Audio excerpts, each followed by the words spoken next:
everyone, and welcome to another episode of the Plug in Play podcast. I am your host, Henry, and this is your checkpoint for video game news, reviews, and hot takes that nobody asked for.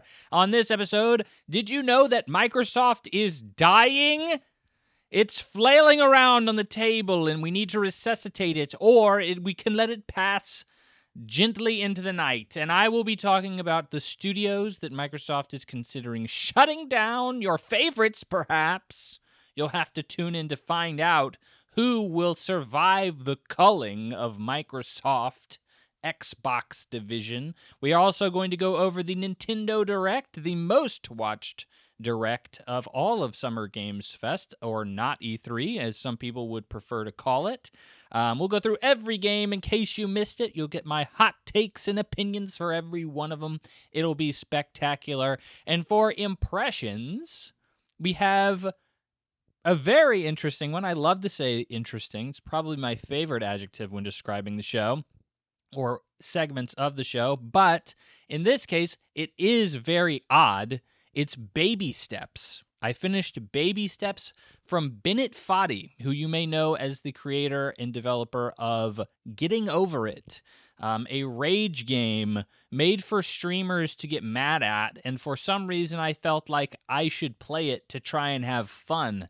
We'll get into that in impressions, and we'll see if it was a life-changing experience for me or nay. But before we start the show, ladies and gentlemen, I have some housekeeping to do. Specifically, you may be listening to this podcast on Apple Podcasts, Spotify, Podcast Addict, or any of your favorite podcast services. We're all over the place. You can give us a review. 5 stars is preferable. I am not a dictator. I will allow you to rate whatever you wish, but in this capitalist society, I will heavily encourage, and if you reach out to our plug-and-play-podcast at gmail.com, it's in the description if I said it wrong. I will happily slide you some funds for a good 5-star review. But anyways, please give us a review. While you're there, why not give us a follow? We're on every social media platform out there, I promise. Or at least, a good number of them, the big ones. Twitter or X, whatever you prefer, TikTok, Instagram, and YouTube. We upload shorts there every single day. That's right, every day. If you just can't get enough of me and my wonderful nasally voice, you can hear it every day in short form at Plug in Play Pod 1 on any of those services. Please give us a follow, give us a like. If you're there, you can also leave a comment. And when you leave a comment, you will have a possibility of being read out on the show. I love reading comments. It's one of my favorite things to do, as long as you're not angry with me and making me rethink ever doing a podcast in the first place. I heavily enjoy reading comments and engaging and discussing with people in the comments. So please leave a comment there, and you may just be a part of the comment corner segment of the show. We love doing it. And while you're down in the description, I kind of jumped out of order. I already talked about the plug and play podcast 1 at gmail.com email address. But if you can't remember that, you can go to the description. And there are timestamps. If you don't like something I'm saying and you want to hear me say something else, or vice versa, then you can go to the bottom of this description and you can click on the timestamps, and the timestamps will just take you wherever you want to go. It's like a magic teleportation podcasting device. But it's a labor of love. I do it for you. And that, my friends, is it. That is all of the housekeeping. Wonderful. Okay, so now we're into the show proper, right? I'm off the script. So lovely to be back. Summer Games Fest, technically, according to this podcast, is not over. So I stopped recording as of Friday of 2 weeks ago, and the Nintendo Direct was on a Monday. So, of course, I just missed the cutoff for my normal upload times. So I am, of course, talking about something that's 2 weeks old and you don't care about anymore. But I'm going to talk about it anyway because it was a big deal at the time. But Summer Games Fest, I think, was a bang. It was a sweet deal. It was a fun time. I think everybody can agree. It felt like E3 of old. All the big publishers, all the big brands were out there. minus a few. We used to have EA had their own press conference, and Ubisoft used to have their own press conference, and Bethesda, for a short while, had their own press conference at E3. And those were easily like the most lackluster press conferences for the vast majority of E3's existence, but all of those publishers seem to have really stepped away from ever needing one again. I mean, you look at Ubisoft and it's just kind of flailing around hoping anybody cares about what it's doing. And then EA really doesn't care about doing anything other than sports games anymore. It's really their bread and butter. And they've shut down every studio that could make anything other than that. And so why would they need a conference to just say, yeah, another sports game. We have another one coming out. Yeah, it will make you'll buy it. Millions of people will buy it. You don't really need that. And then Bethesda got acquired, obviously, by Microsoft. Who knows how long that will be for, as we'll get into later on the show. But they are acquired by Microsoft now, and they eventually folded that conference into the Microsoft conference and did like a joint. I think it's just kind of a little bit less than that now. It's just like, here are the Bethesda games. It's not like this is the Bethesda segment of the show. It's just, it's now Microsoft. Like, Bethesda is one of us now, which I think is appropriate. But anyways, E3 has been slimmed down a bit. The industry has consolidated and kind of focused on what makes a little bit more sense monetarily, or just died, one of the two. So, it is what it is.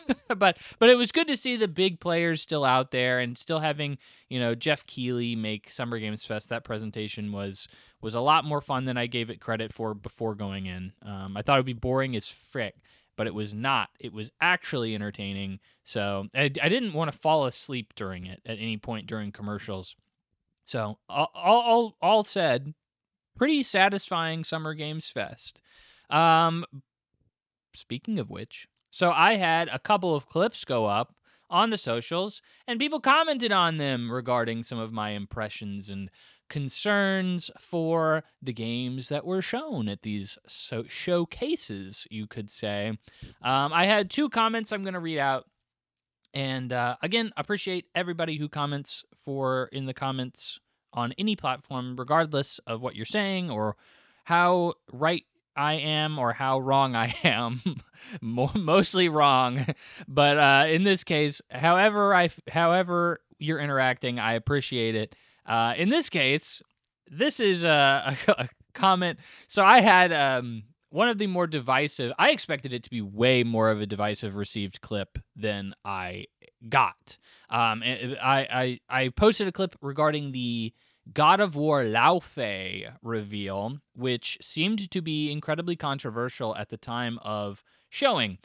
People were very unhappy that there was a female protagonist, that it was a spin-off. Seems to be the main criticism I seem to be seeing from people, is they think that it should be a game about Kratos because it's a God of War game. And I'm just like, bro, it's a spin-off. Like, I don't know what you want. Like, a spin-off doesn't have to be about the main character. In fact, that's typically not what a spin-off is it's about something different within that universe. Like, that's just kind of normal for a spin-off, right? But anyways, people were complaining about a bunch of nonsense for that game. If you're sick of Santa Monica games or you wanted them to make something else, that's a totally valid criticism.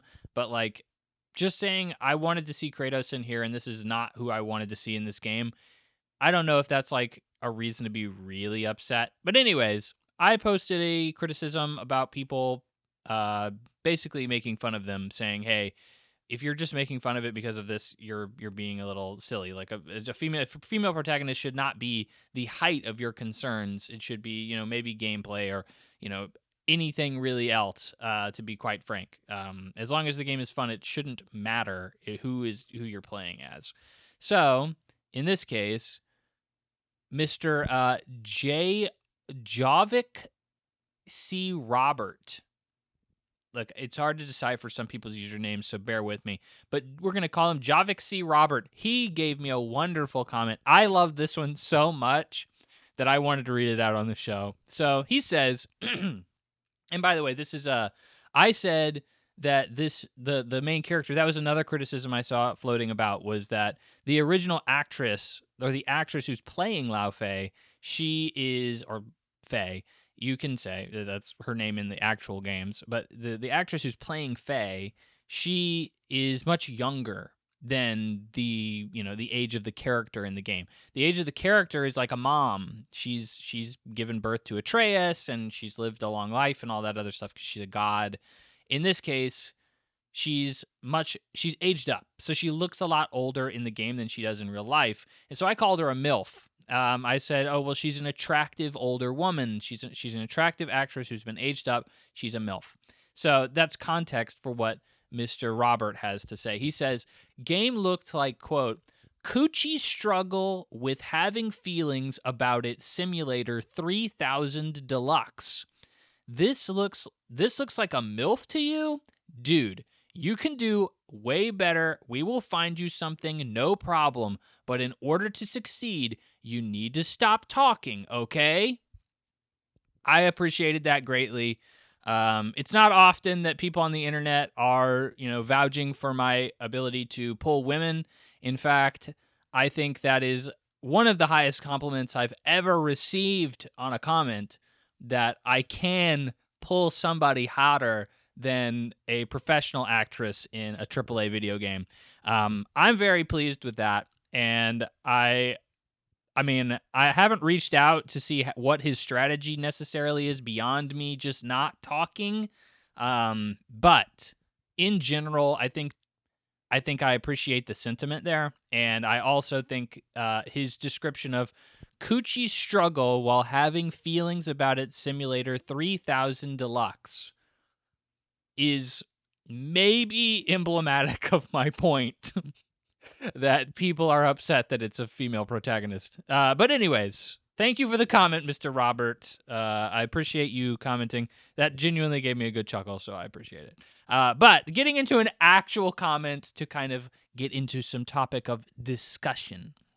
I had a clip of Stellar Blade Rain. Blood Rain? Blood Rain, I think, is the name of the subtitle for Stellar Blade sequel.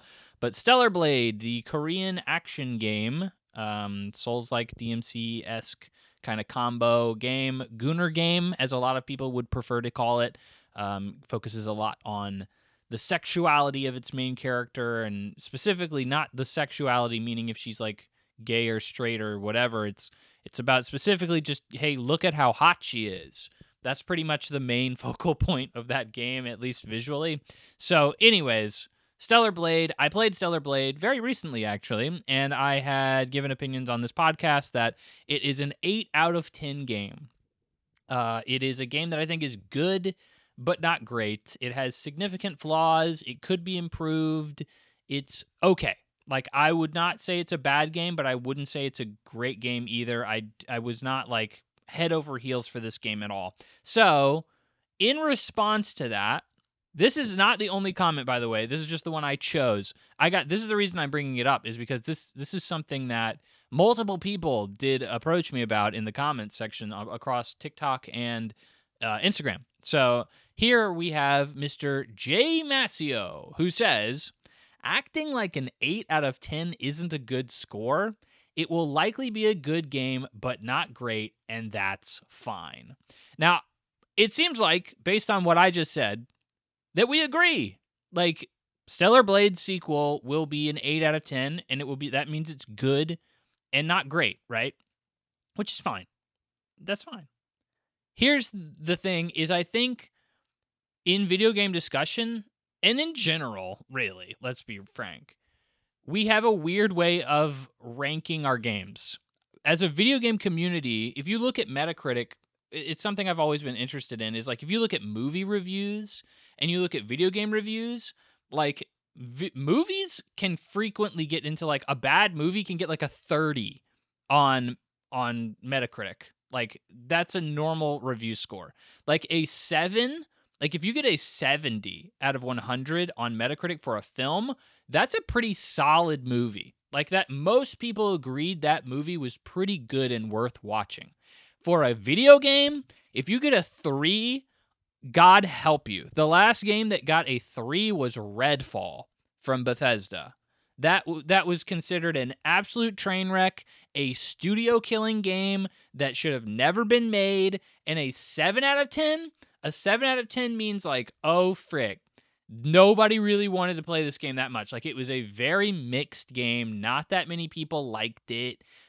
Some people liked it, but it was because like it still had a lot of flaws to it that a lot of people are going to be off put by, and it's going to be hard to recommend a 7 out of 10 game. You're going to have to find the right person really to find a 7 out of 10 game to give to somebody. Like, you have to know it's right within that person's tastes if it's a 7 out of 10.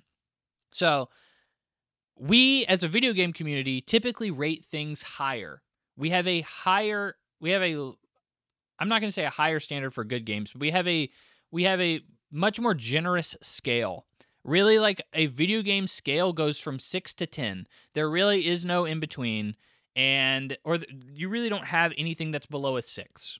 Like, like I said, if you're below a 6 in the video game scale, you are in trouble. That's a game that you'll have a marred reputation in the video game industry forever because you put out a 5 or below out of 10 game.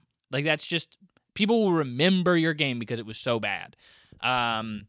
So here's what I have to say about my scale. And I will say that my scale has been horrifically corrupted by the American education system, in which a 70 is considered average and it's considered passing, and a D or a 6 is considered bad. You're not supposed to have a D. It's still like okay, but it's like most people are going to say that you're stupid if you have D's, like a D across the board. You're just kind of dumb. And then if you have an F, like a 5 or below, that's not satisfactory. Like, you will not be able to pass school. It's not even something they'll accept. So that's how I kind of work my video game scale as well. A 10 out of 10 is a masterpiece. It is hard to achieve, almost impossible. And if you got a 10 out of 10, then you are one of the best games probably ever made. If you're a 9 out of 10, I think that you are a great game. Everybody should give you a try. It's you are one of the better games that have come out this year and probably will be regarded as like an overall great game. There's not much that you can really complain about this game at all. And even if you don't like the game, it's because of your own personal taste. It's not necessarily because the game is actually bad. An 8 out of 10, which is where we're kind of hitting as Stellar Blade, is good.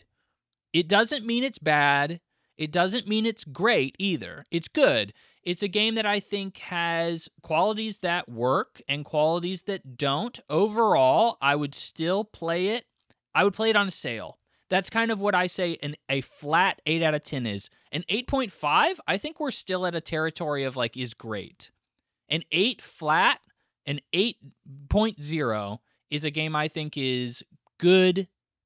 I'll buy it on a sale to see if I like it. It will probably have problems. It'll probably be kind of boring at times.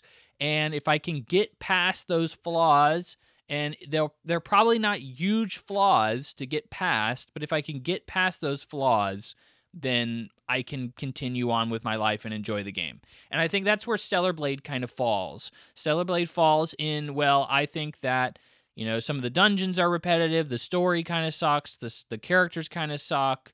The incentives that you get within the open world and exploration are not very well done. Like, there are issues. The pacing for that game is, I think, really off. It's a very front stacked and back stacked game. The middle of that game is boring as frick.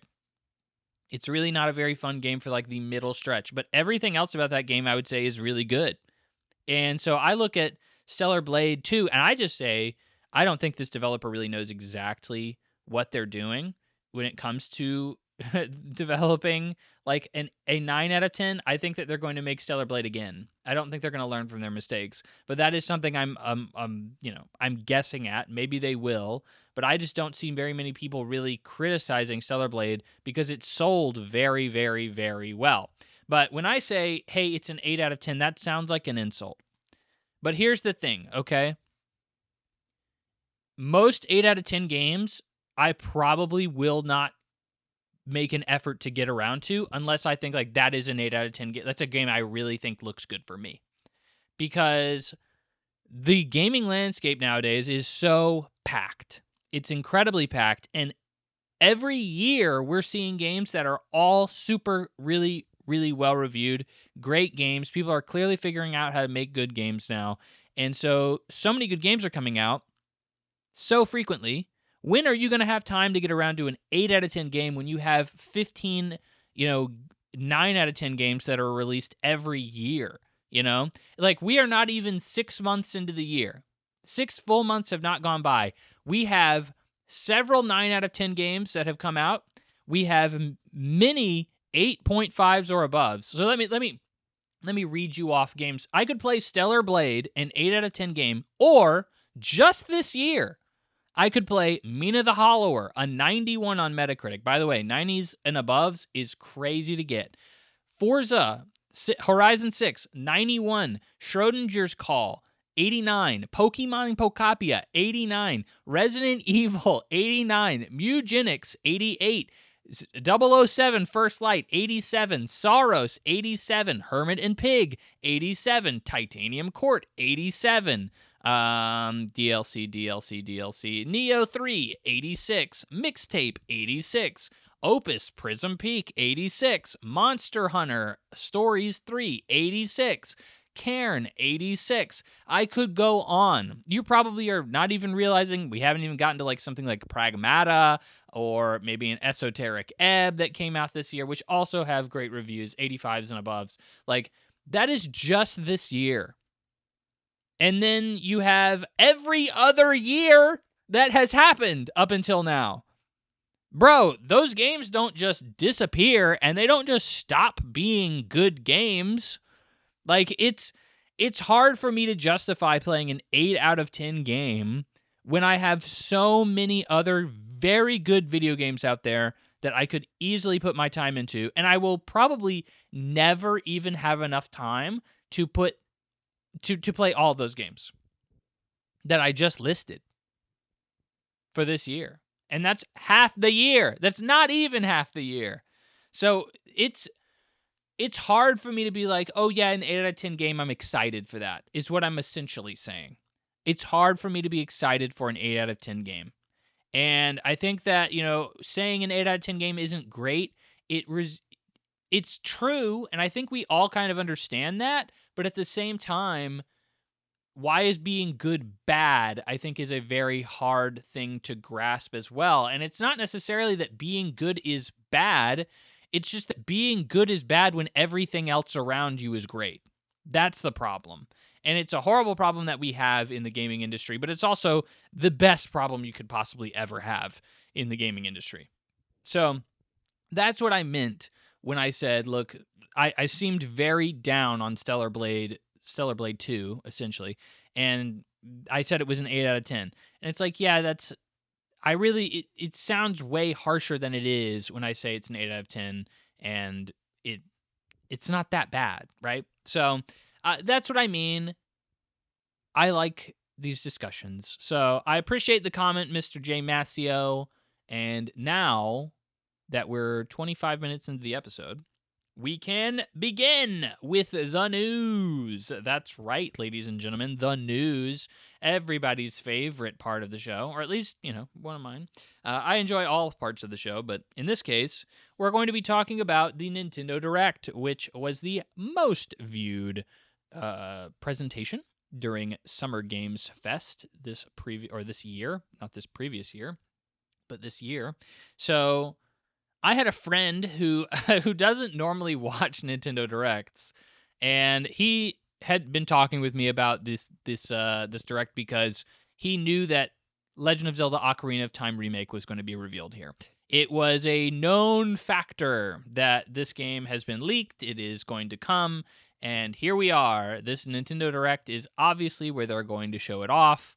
And so he was texting me back and forth like, I've never watched these things. They always bore the frick out of me. I really only care about like Zelda from Nintendo. I really couldn't care about any other franchise from then. But here I am. I have done it. I have gotten in, and I am watching the Nintendo Direct. So clearly, Just the promise of a potential reveal of Ocarina of Time remake was enough to bring in a lot of eyes, or at least anecdotally. That's what I saw. So here we are. The most viewed Nintendo Direct ever. The most viewed presentation during Summer Games Fest. Was it warranted? Was it truly the best Nintendo Direct? Well, let's go through it, shall we? And by the way, we're going to go through every single game that was shown off in this presentation, and you may start noticing a pattern eventually. So, let's begin. The opener was Rhythm Heaven Groove. I have always been a fan of the Rhythm Heaven games. I like rhythm games in general. Rhythm Heaven is an interesting game because it's a wacky rhythm game where you're playing like mini games essentially instead of actual what you're typically associating as like a Guitar Hero esque rhythm game. This is more of like you're playing a mini game with rhythm mechanics as well. And it's always bizarre, it's always zany, it's always wacky, and it's never been like a super prominent Nintendo IP. And in all honesty, a lot of them are still very hard to get a hold of.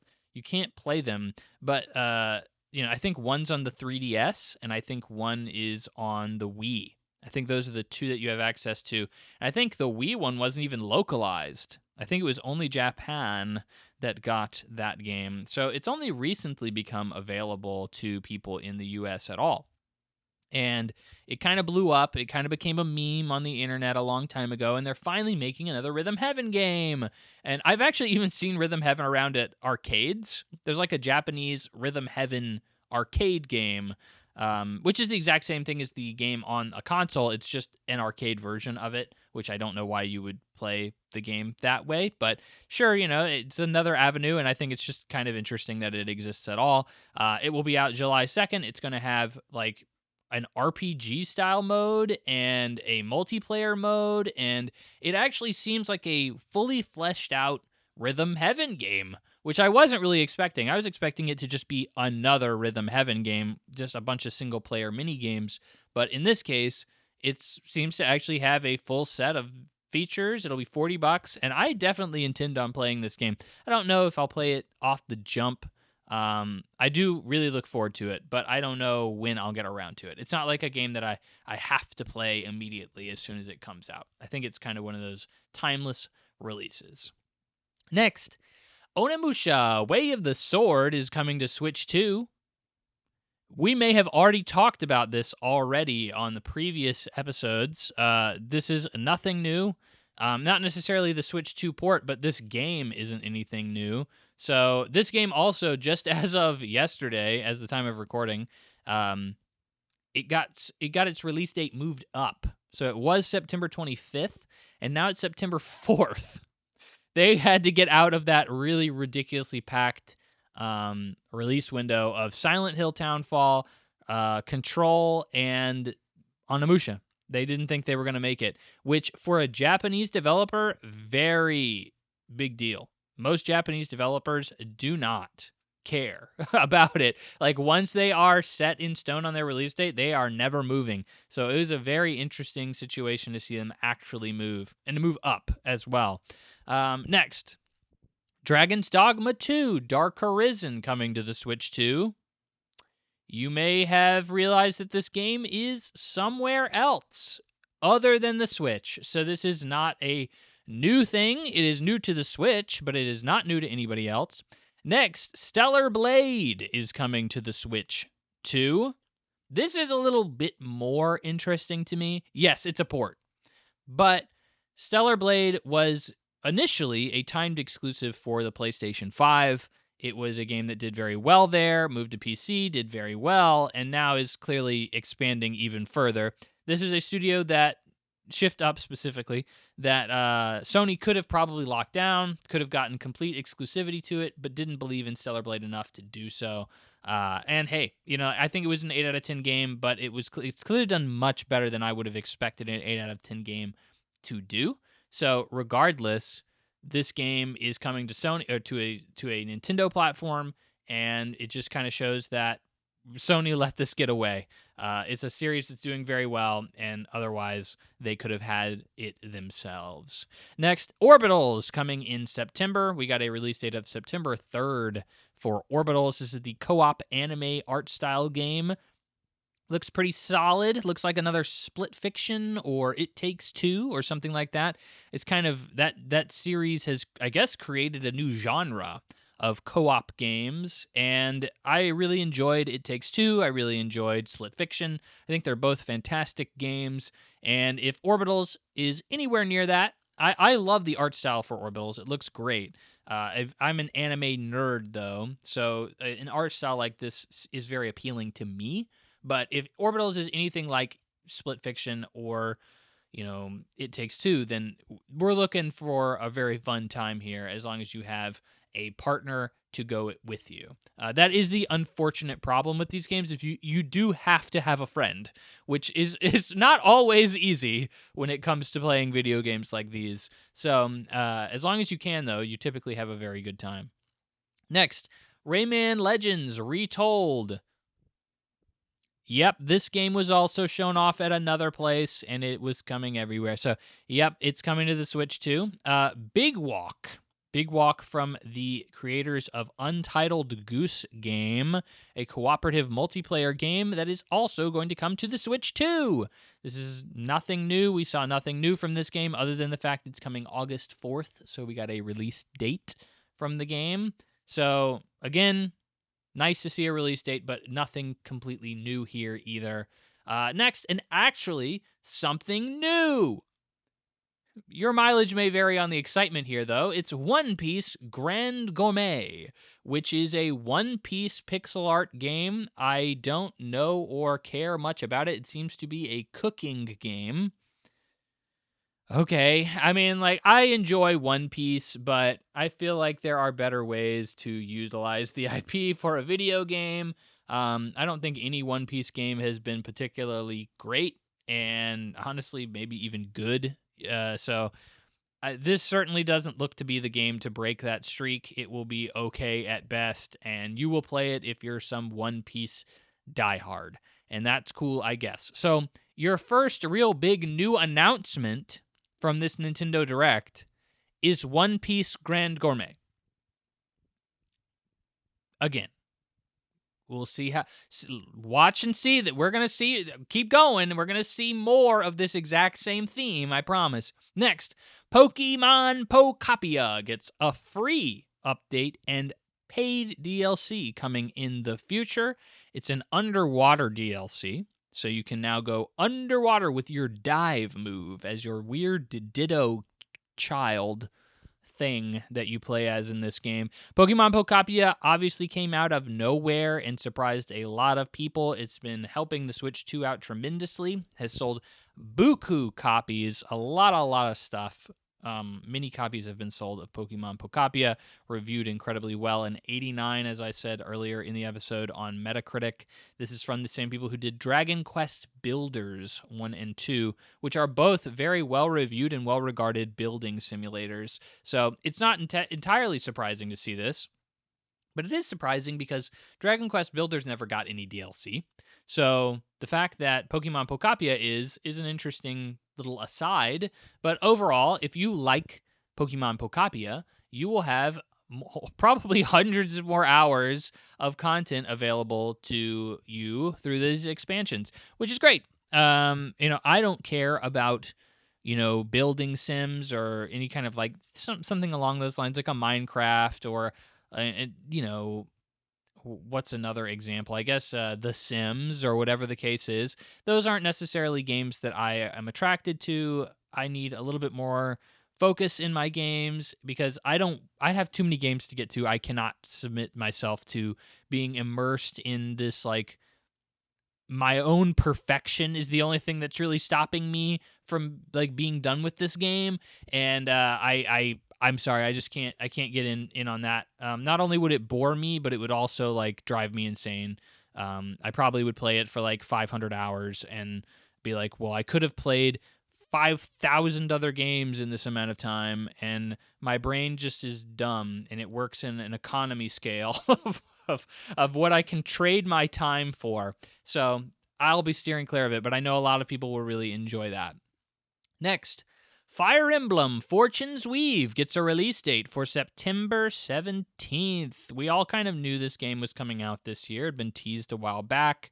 And it looks like more Fire Emblem, specifically more Fire Emblem Three Houses, which is a great game. I have only played Fire Emblem Three Houses of the Fire Emblem series, but in general, I enjoyed my time with Fire Emblem Three Houses. I think I've played better tactics games per se, but I really enjoyed the like Three Houses element and how the story evolves around that, how you recruit characters to join your squad or whatever the case may be.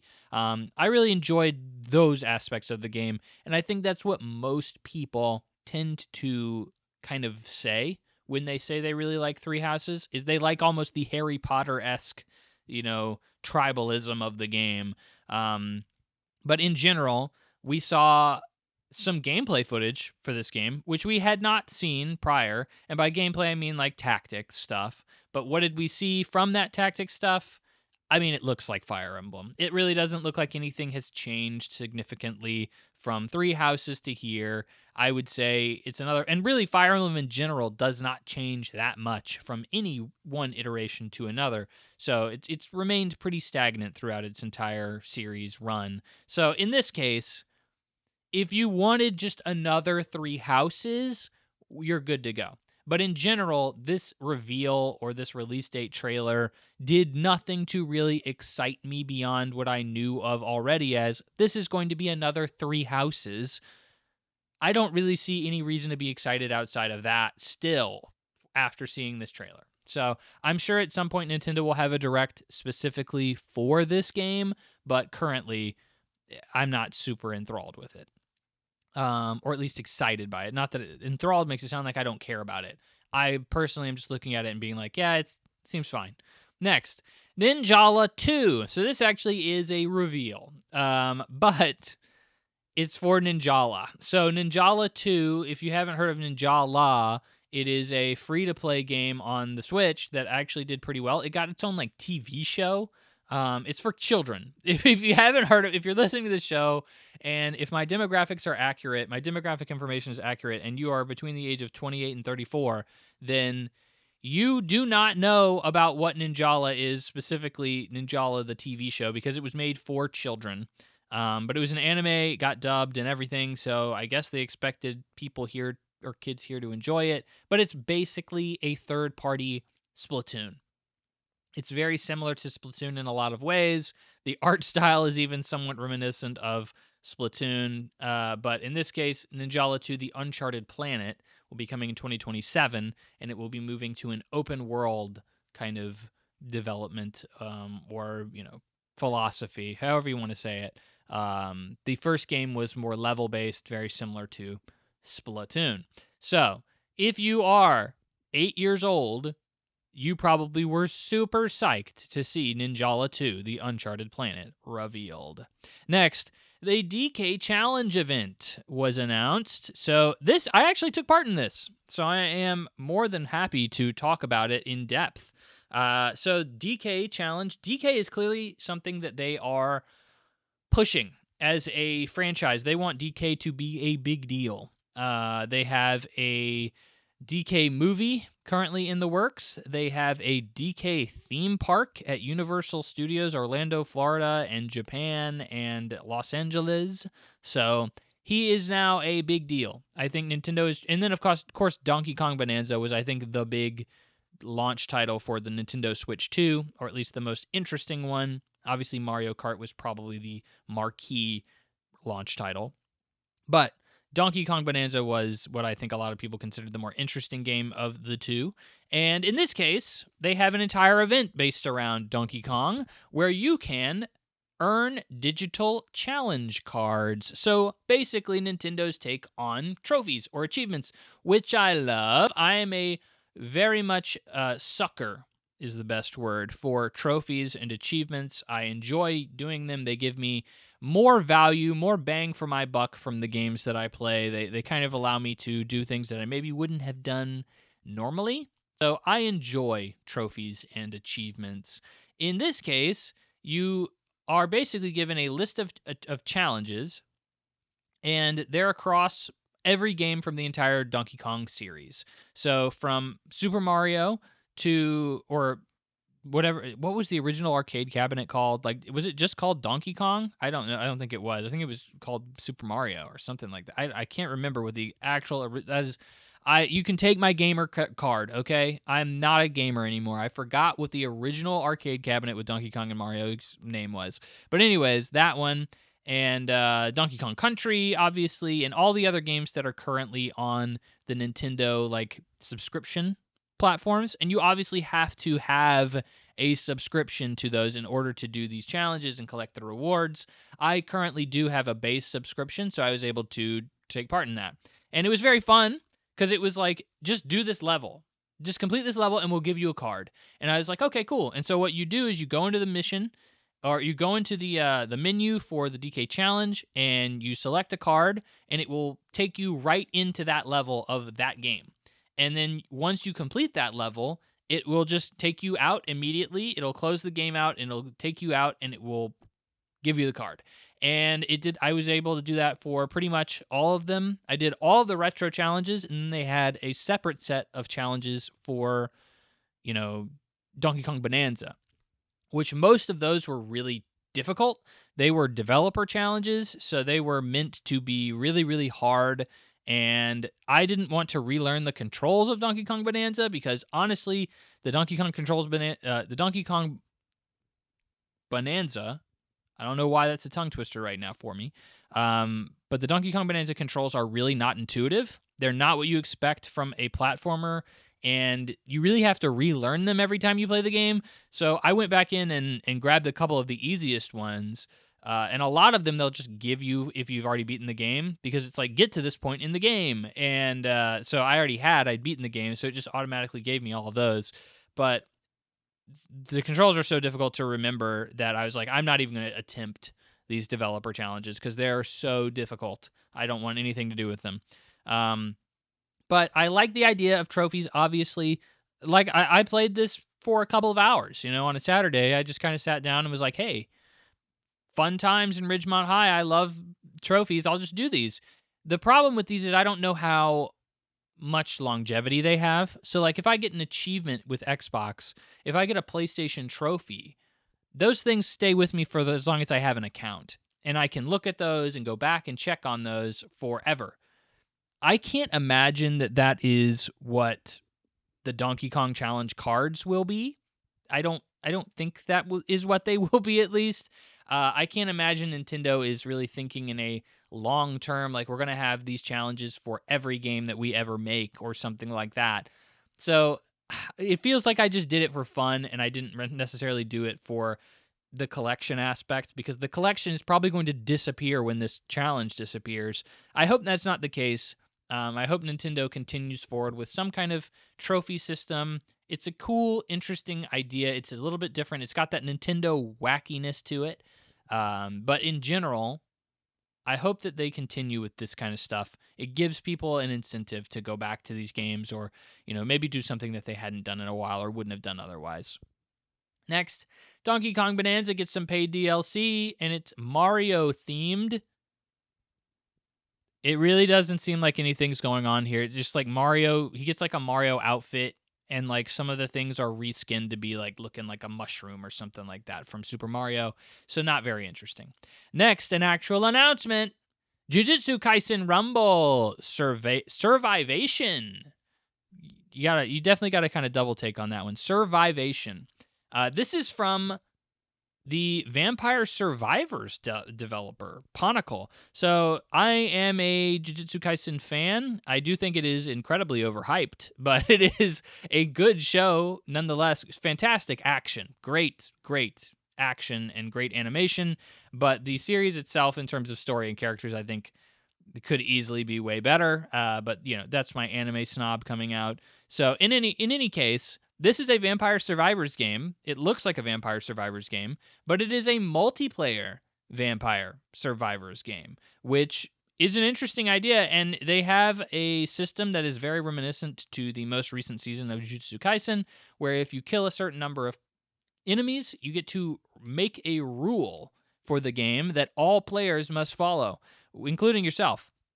So, you can use it to sabotage other players or maybe help yourself, but it would also help other players. I'm not exactly sure what all the rules would be, but that is a function of the arc in the game or in the series.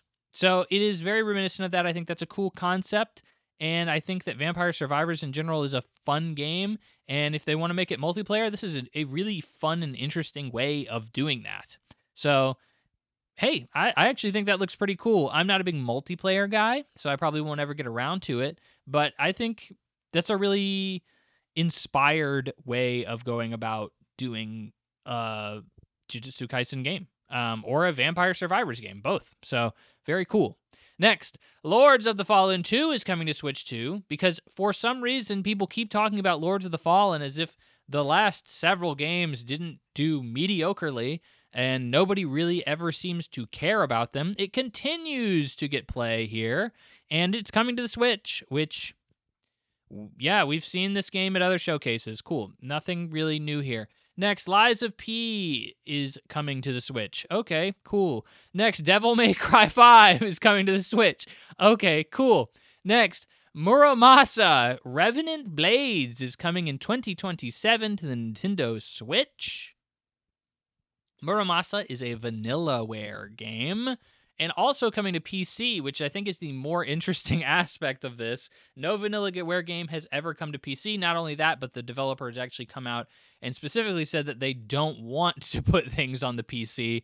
They think it's a little bit more cumbersome than it's worth, which, hey, it was an inevitability. Sorry, fellas, but you're going to eventually have to put stuff on PC. It's just the way the market's moving. But in this case, Muramasa is, I thought it was a sequel. So I've actually played Muramasa Demon Blades, which came out on, I don't know what all platforms it came out on, but I played it on the Vita, the PlayStation Vita, surprisingly enough. It is fine. It is a hack and slash game.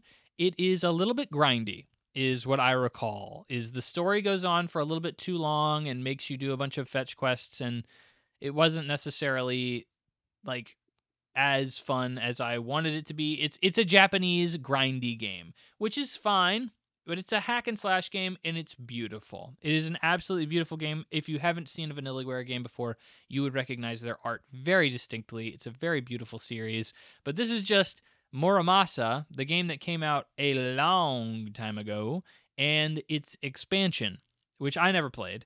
I never played that, but because I think Muramasa and the Demon Blade was a PlayStation Plus free game, and so I just had it as part of my PlayStation Plus subscription. But in this case, it's cool that people who didn't play Muramasa can play it now, and I don't know, people necessarily weren't screaming for it, I don't think, but hey, it's cool it's getting another shake. Next, the main Xenoblade Chronicles trilogy is getting Switch 2 editions. Each one of these editions is going to be adding minimal content to the games, really. The biggest part I think most people would be interested in is 4K 60 frames per second graphics, which is not necessarily ground up renovation. It seems to be AI upscaling, which I guess is better than nothing. So I actually own all of the Xenoblade games, but I've just never had the time to actually get around to them because they're all freaking 60-hour JRPGs. So I was like, this is my chance. I can finally play Xenoblade. And so I actually popped in Xenoblade and I looked at the before and after. Essentially, I started the game prior to upgrading it, just kind of looked around in the menus and stuff, and then I upgraded it, spent the $10, upgraded it, and then popped in the game. And essentially, it really does look a lot better. Like it goes from being kind of pixely and stuff to being much smoother and much clearer. And I'm not going to say it's like a you have to have this. It's not that much of an improvement, at least for me. I'm not necessarily that big of a snob about those kind of things, so I don't care as long as the game is still fun and not like butt ugly. but like I know that definition of butt ugly changes from person to person. So in this case, it wasn't like ugly to me, but it is a noticeable improvement. You also get like voiced character sequences, which previously were not voiced, and in Xenoblade 1, you get you get like a speed racer, or you basically get a water boat or like a sea-doo that you can ride around on water instead of just swimming. So a quality of life improvement, pretty much. Um, cool. For $10. For some reason, Xenoblade Chronicles 2 is coming, the upgrade is coming July 30th, and 3 is coming December 3rd. So for some reason, they didn't just drop all of these. They're all $10 a piece. They, for some reason, felt like they needed to space them out, even though they're all clearly done, and you can buy them all currently if you really wanted to. But I guess it's to give people an incentive to go to each game individually and play it, and then go to the next one. But I don't know. It's why is this like a $10 upgrade? I don't know. It's Nintendo being Nintendo, but in general, like if you really wanted to experience the game in the best possible way you could, that's cool. This is going to be your way to do it. They're also going to come out with physical editions of the game, or new versions of the game that you can just buy a la carte. So if you don't have, like me, I have the base version of Xenoblade Chronicles for the Switch. You can just buy the Switch 2 version up front, if you have a Switch 2. So that's cool. What is actually cool is we're getting a brand new Xenoblade game, Xenoblade Genesis, which is one of the few new announcements from the Nintendo Direct, which is great. Genesis seems to be another Xenoblade game. It would have been cool to see the developer spread its wings and maybe do something a little bit different. We've had 3 Xenoblade games back to back to back. Actually, more than that if you include Xenoblade Chronicles X. So 4 Xenoblade games, and so now this would be their 5th Xenoblade game, and it just feels like we just wrapped up that trilogy.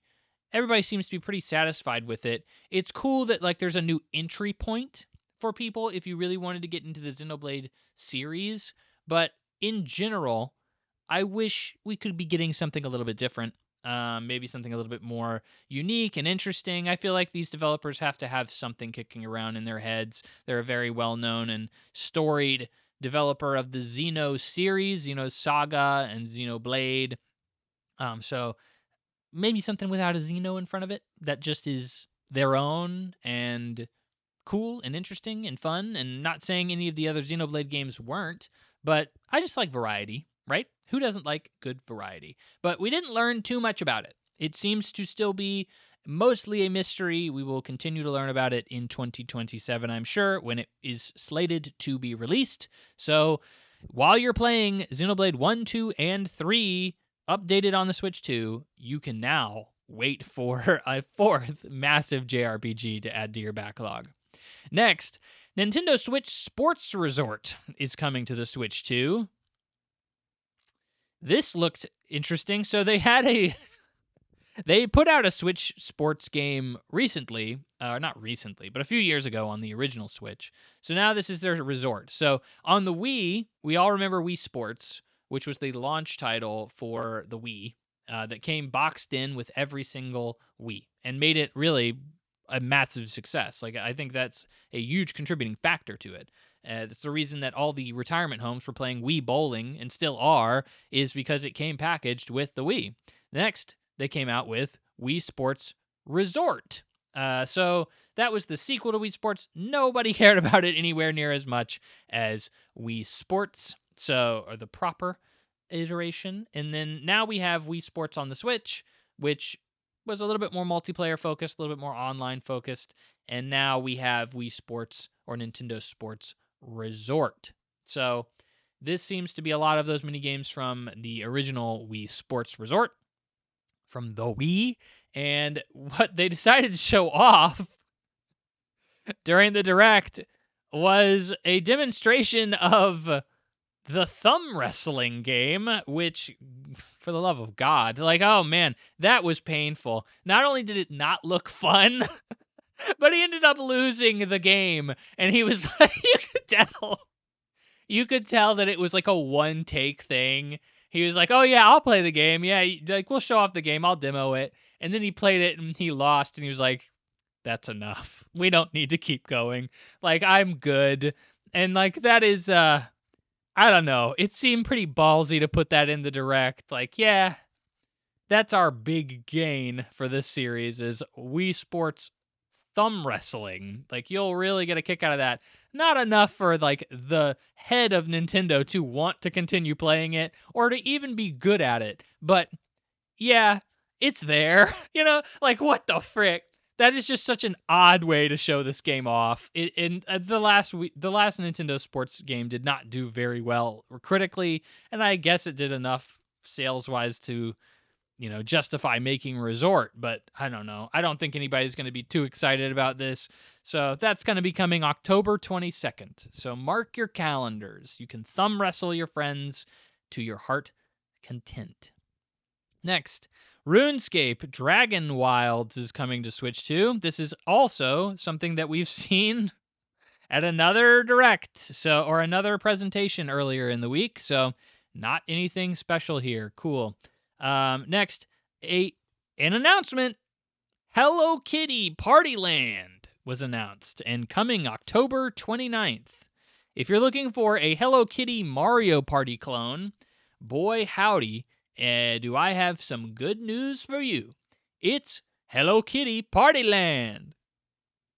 Okay, yeah, I don't think this set anybody ablaze, but hey, Hello Kitty's a huge IP. I'm sure the games sell very well. I think Hello Kitty Island Adventure was actually considered to be pretty successful, and that was like their mobile game that I think also came to the Switch. So, hey, Hello Kitty's out there. It's a domineering force. Next, a demo for Star Fox is out today. So nothing particularly new from the game. It will be releasing June 25th, so in less than a week by the time you're hearing this. And yep, it's out. So that's what we got there. Next, an announcement.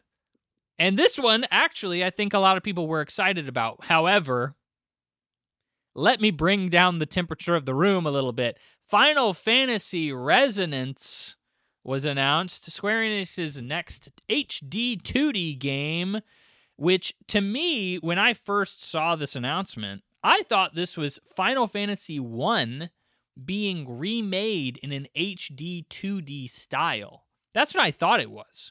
And I was like, this is great. I was like, what? This they should have been doing this years ago. Why didn't we start bringing these old franchises and revitalizing them and spraying life back into their corpses with this HD 2D art style? That seems like what it was designed for. And then all of a sudden, Cloud comes out as a summon. And I'm like, whoa, whoa, whoa, whoa. I know for a fact that Cloud is not a summon in Final Fantasy 1 because obviously Final Fantasy 7 didn't exist before Final Fantasy 1. If you can count to 7, you would know that. So obviously that seemed a little off to me. What the frick is this? And I was like, I can't believe they're like putting all this fan service in Final Fantasy 1. I guess that makes sense. Maybe. But like, maybe it's our celebration of the entire series up to this point. Cool, I guess. Started doing research on this game. Oh, this is a port of a mobile game. Oh, I see. It was a gacha mobile game where you could roll for summons. And they remade it. So this is very much an Octopath Traveler 0 situation. Octopath Traveler 0 was a gacha game, a mobile game, and they made it into a console game, took out all the mobile elements of it, all the microtransactions and gacha elements, and kind of transformed it into a more typical console pay for upfront experience. This is what they're doing with Final Fantasy Resonance. They're doing that with a Final Fantasy mobile game. So far less interesting when you put it in that context. So I went from being like, oh yeah, dude, I'll totally be playing this. That looks awesome. To being like, yeah, I'll probably be passing on this. Like, it looks okay, I guess. We'll see what reviews say. I can't imagine this is going to be a stellar reviewed game. It's probably going to be like an 84 tops on Metacritic, if I had to guess. The Octopath Traveler 0 remake was an 82. So that's kind of your baseline for what you're expecting here, I think. It will be out October 22nd. Next, a sequel to Piku Niku, which is a Devolver Digital game. It is a 3D game now. So Piku Niku was kind of just a wacky 2D side-scrolling platformer where you're just kind of running around a weird environment. If you saw Piku Niku, you'd probably recognize it. Like the main character is literally just like a pill with legs. It's like a red pill with legs. That's pretty much it. And in Piku Niku 2, you're basically just running around now in a 3D environment, and you're still in a wacky world that makes no sense and probably interacting with things in a comical and interesting manner. It almost gives off like Katamari Damacy vibes, in at least in tone and wackiness. I played Piku Niku 2 for free on Game Pass, I think, at one point, and I played it, and I was like, yeah, okay, I kind of got it, and I bailed after like 30 minutes. It didn't really hook me, but I've heard some people enjoy Pikuniku. Clearly warranted a sequel, at least by Devolver Digital standards, and it's a significant upgrade. So from 2D to 3D. So hey, worth at least keeping an eye on. Next, an announcement for Dragon Quest Monsters: The Withered World. This is essentially a monster trainer for Dragon Quest. This is nothing new in terms of these kinds of games have been made for a very long time. I've never gotten into them, and I don't intend on getting into this one. I'm certainly not like a Dragon Quest fanboy. I really haven't played very much Dragon Quest at all in general. So I'm not very drawn to the series, and I certainly don't care about like monster training sims either. So December 3rd, for those of you that may be interested in either, you have that at your disposal. Next, the Duskbloods. Oh wait, we didn't get anything new here. In fact, literally, it's just a recut trailer from the original trailer. There's nothing new here. In fact, there's less that we've seen in the past here. And specifically, it's getting a closed network test. No release date. Coming this summer. This is I don't know. It kind of makes me go like, I don't know what's going on with this game. We haven't heard much about it. We don't seem to know much about it. I don't trust FromSoft with multiplayer games too much because Night Rain was not reviewed super well. It was an 81 on Metacritic, but like overall, not super well regarded. So, again, it was okay, but like From Software is known as one of the best video game developers in the world. So the fact that a best video game developer in the world made an 81 is kind of weird, right? So Dustbloods kind of seems like it could be down the same path. Who knows? We'll have to take a look at the closed network test, and maybe it will still make this year. Perhaps. I think that is a long shot, but we'll see. We'll see. It's just such a packed year. I don't know when you're going to find the time at this point, especially for a multiplayer game that needs to maintain a community. That's a rough sell. Next, Splatoon Raiders is getting its own direct. It will be released on July 23rd. We learned pretty much nothing about this. It's just, hey, did you know Splatoon Raiders is coming out? It's a single-player Splatoon game, which is not normal for the Splatoon series. We'll see how it translates to that. I was hoping to see a much bigger departure for Splatoon. I feel like Splatoon is always a series that I look at and I'm like, yeah, that could really be something. That could really be something. And then it never ends up being something, at least in single player like scenarios, because it's I feel like it's kind of held back by the fact it's mostly a multiplayer game. So I was hoping that they'd be able to really take some real creative liberties with this and maybe even change up movement style, platforming, something along those lines. But it really does seem like just more single player content from Splatoon. There's obviously changes, but it feels like just more of what we're used to. So more Splatoon Raiders. They also are going to get a new Joy-Con color for this game. Cool. Next, Deltarune Chapter 5 coming out this month. Everybody loves good Deltarune, right? I still have not played chapters 3 or 4. I've only played chapters 1 and 2 because they were free. I purchased chapters 3 and 4 and just haven't gotten around to them. This is obviously from the creator of Undertale, and Deltarune I don't think is as popular as Undertale, but I think a lot of that is undermined by the fact that this is a 7-chapter game that he is putting out like, I would have rather just this game be put out at one time.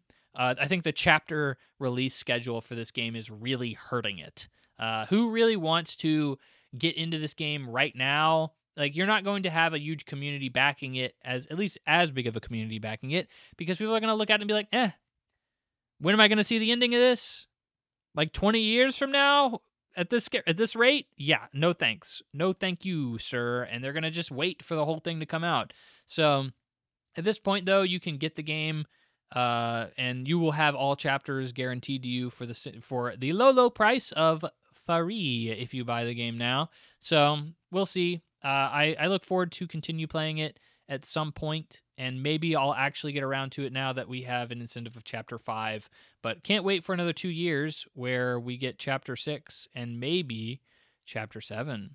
Next, Metaphor ReFantazio is coming to the Switch too. This is a game that I played last year, and I thought it was one of the best JRPGs I've ever played. I am also a sucker for the Persona team, so this is from the Persona team, and you'd know that if you've played any of it at all. And it is a great RPG. Was reviewed fantastically, and the Switch handheld is a great place to play it because it's a very long game.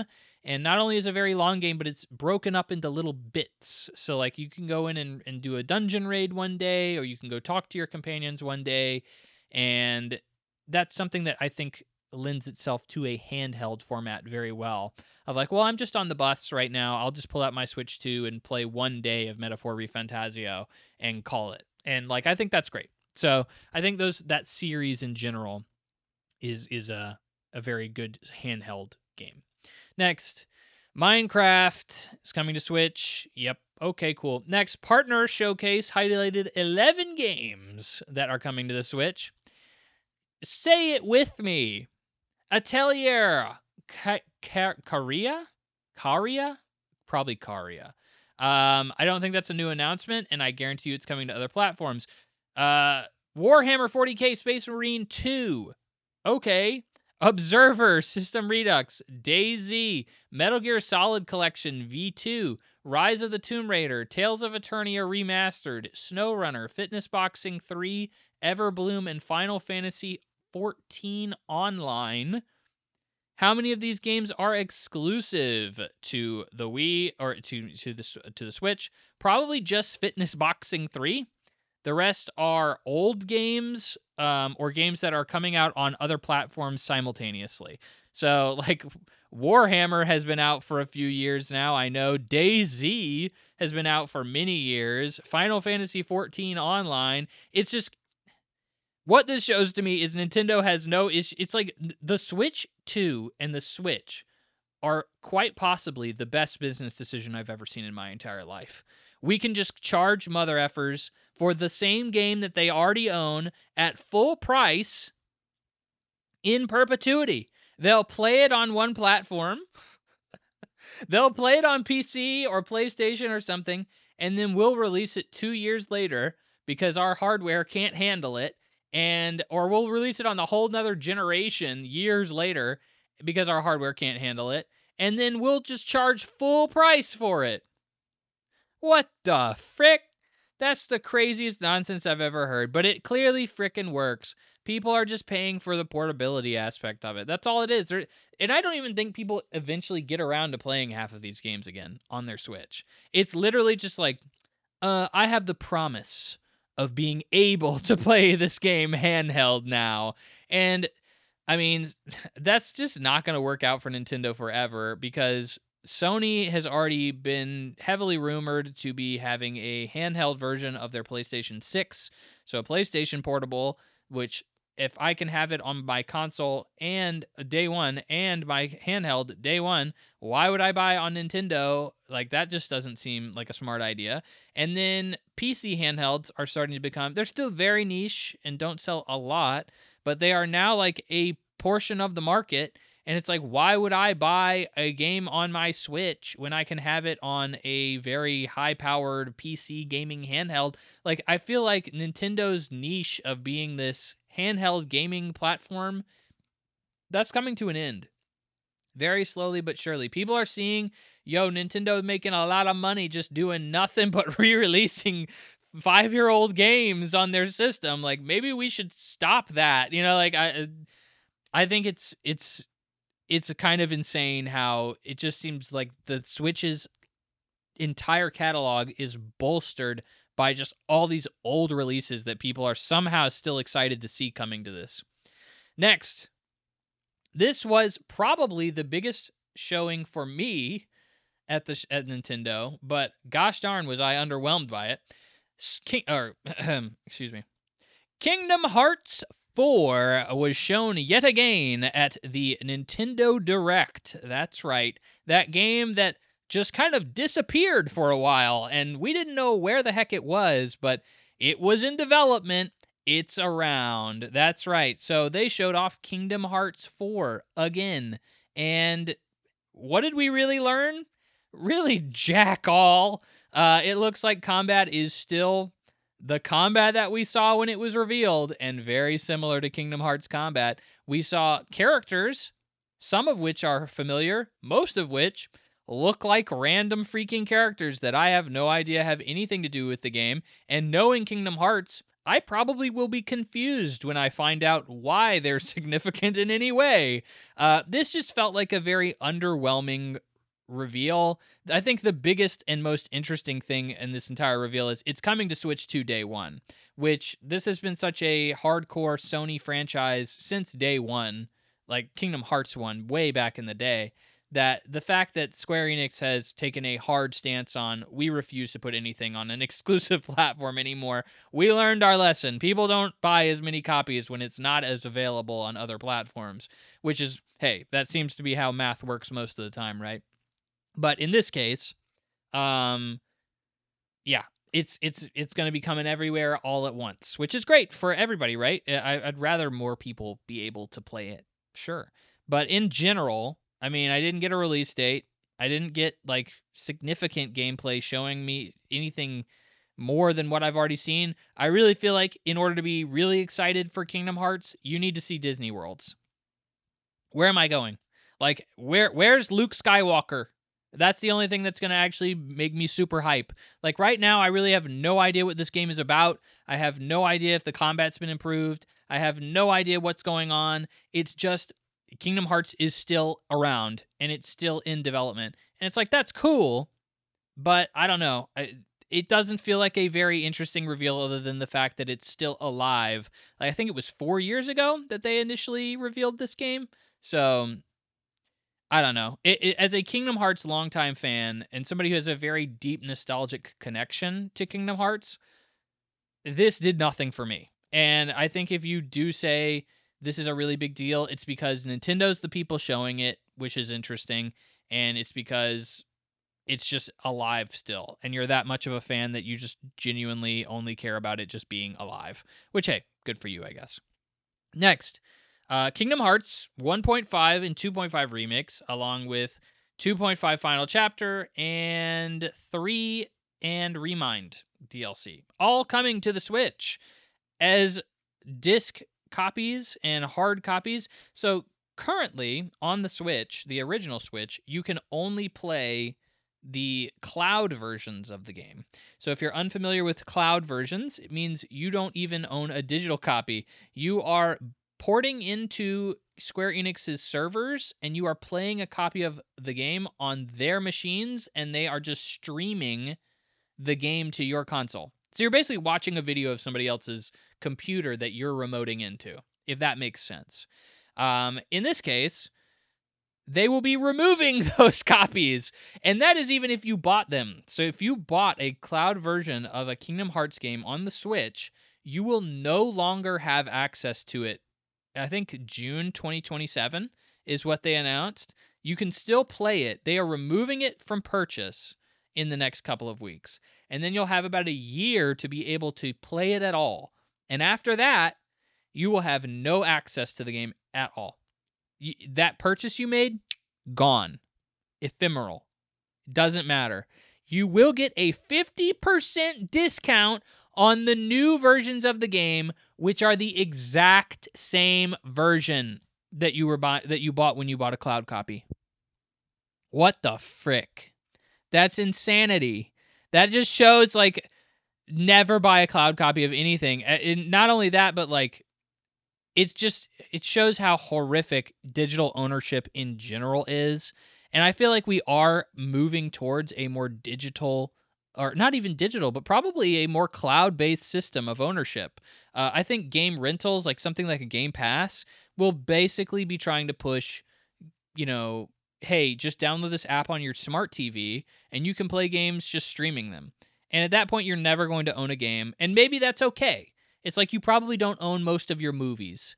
But to me, this is a little egregious. I think everybody who owned a copy of the cloud copy should just automatically be upgraded to a actual copy of the freaking game that is on the digital storefronts now. So I think that's wacky that Square Enix thinks they can get away with that.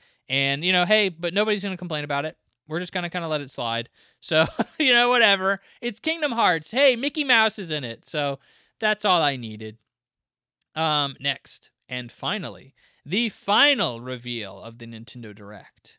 Nintendo showed off Legend of Zelda Ocarina of Time Remake.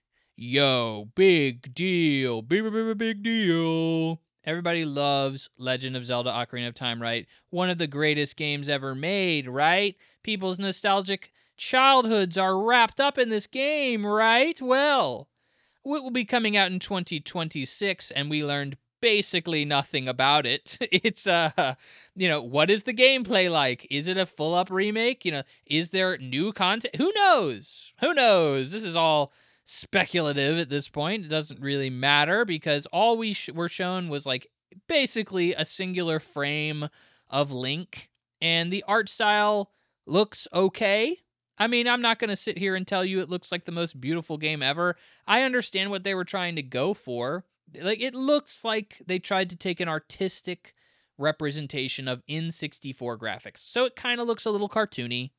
It kind of looks a little blocky still. Not like super blocky or anything. Certainly not N64 level blocky. But like it does look a little bit, like artistic representation of an N64 game, a modern artistic representation, right?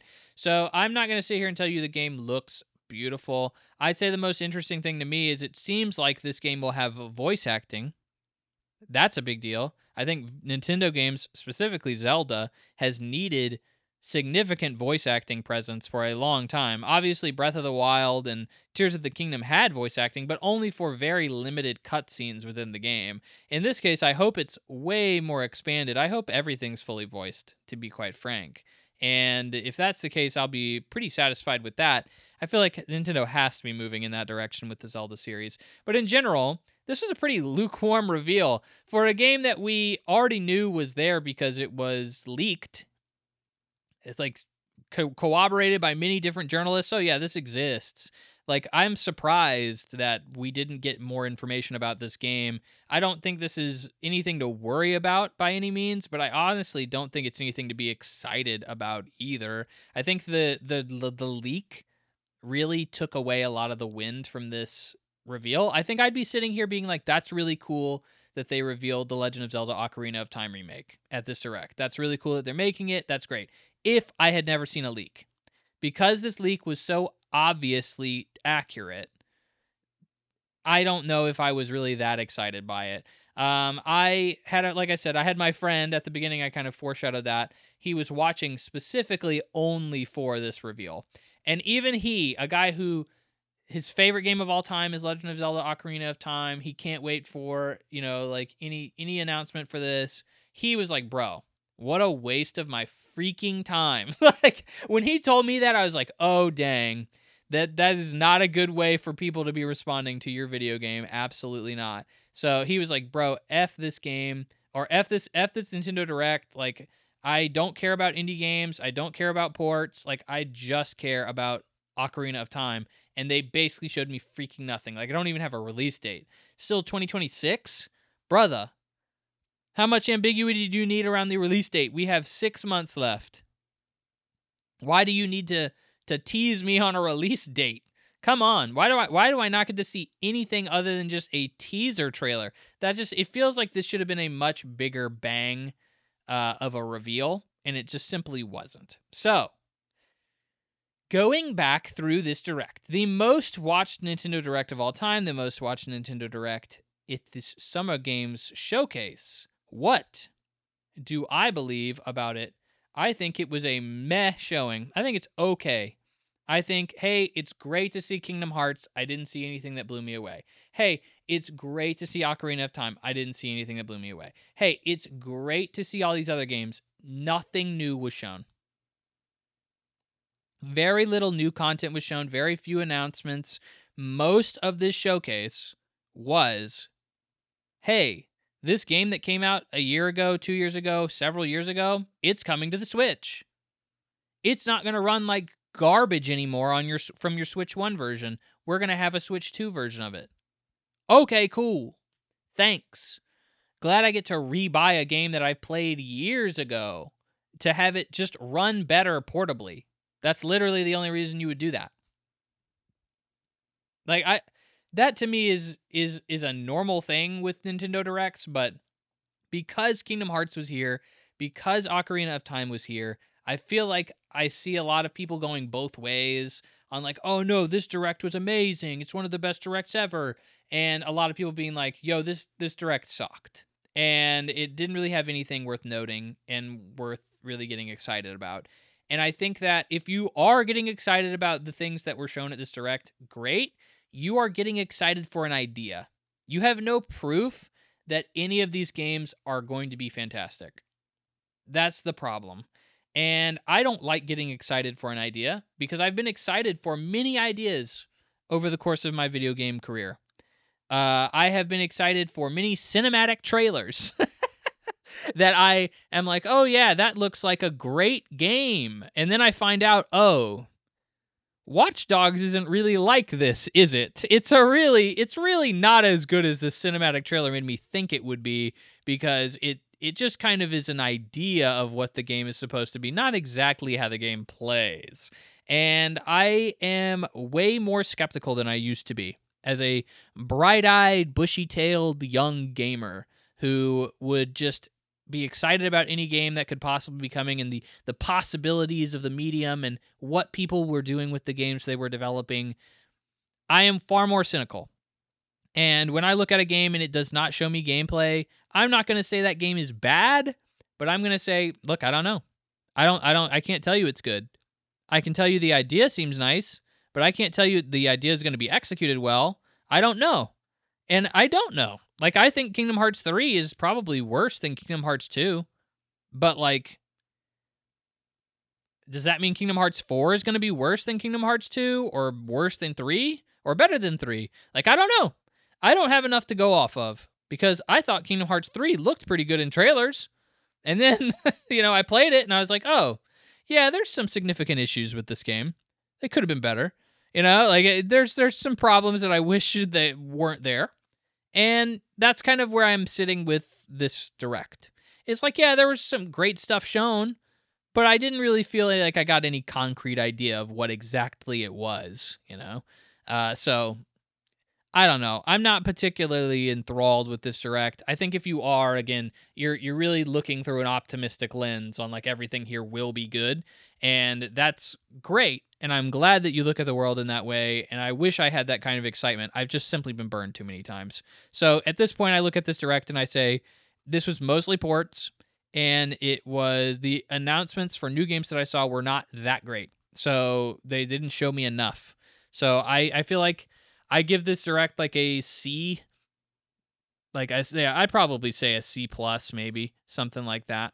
So that is the Nintendo Direct. All right, that took me way longer to get through than I thought it was going to. We're an hour and a half in, and I haven't even gotten to the biggest story. So, and I only admittedly had 2 stories. So this story is the biggin. The biggin is Xbox is shutting down or restructuring their entire org with several studios on the chopping block.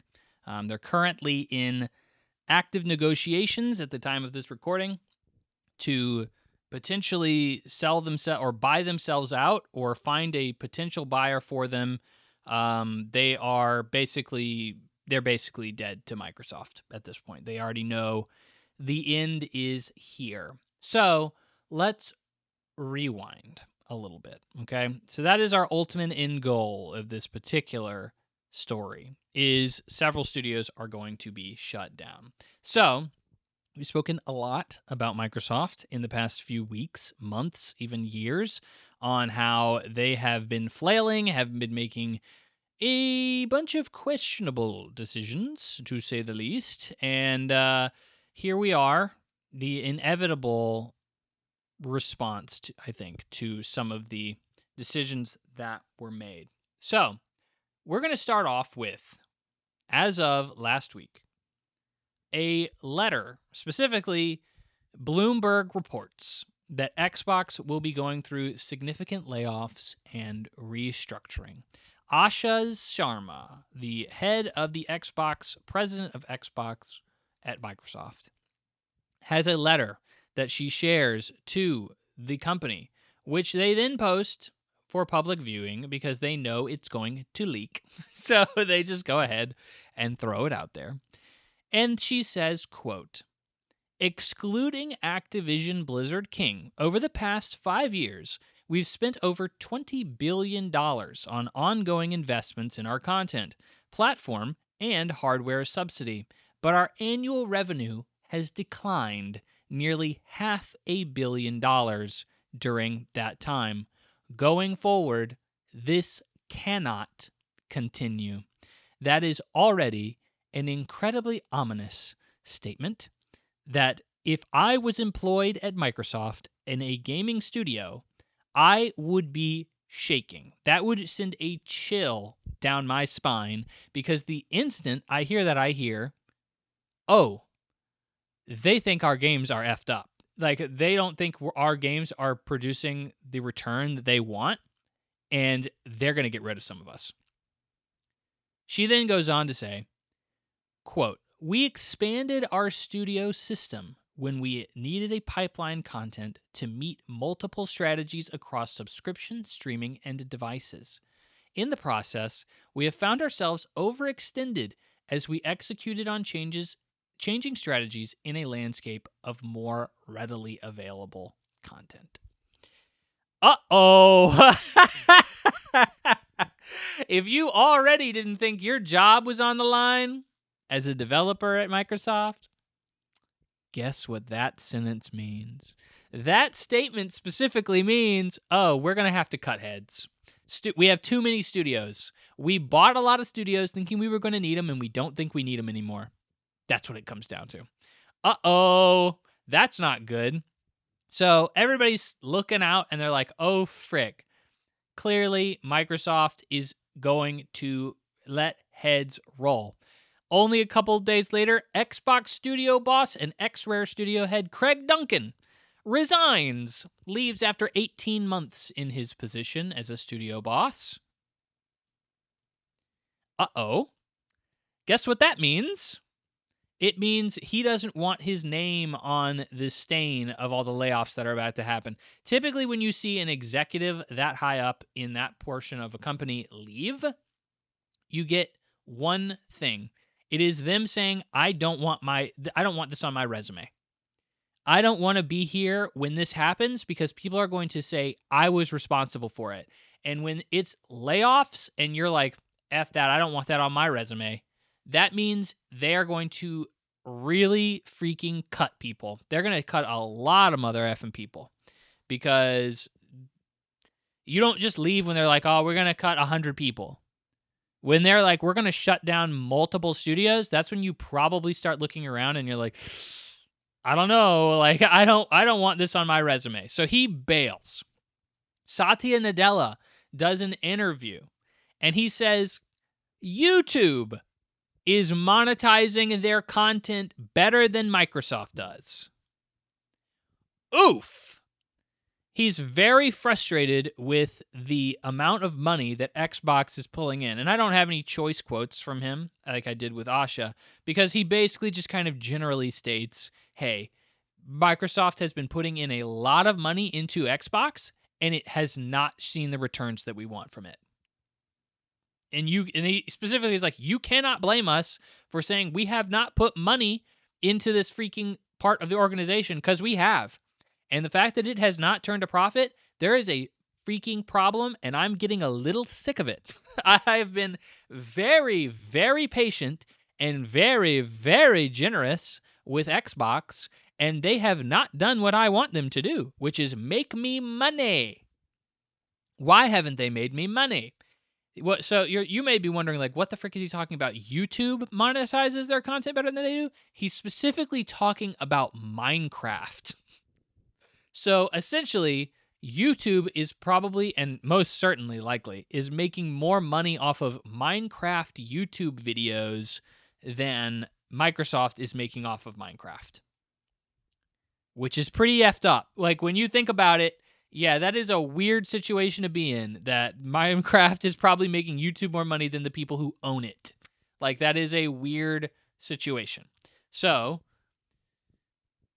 Satya's not happy. That's essentially the problem here, is Satya is calling for a restructuring. And Asha's going to give it to him. So, as of just a couple of days ago, a few days ago at the time of you're listening to, we hear Xbox Studios will be shutting down Compulsion, Double Fine, and Ninja Theory.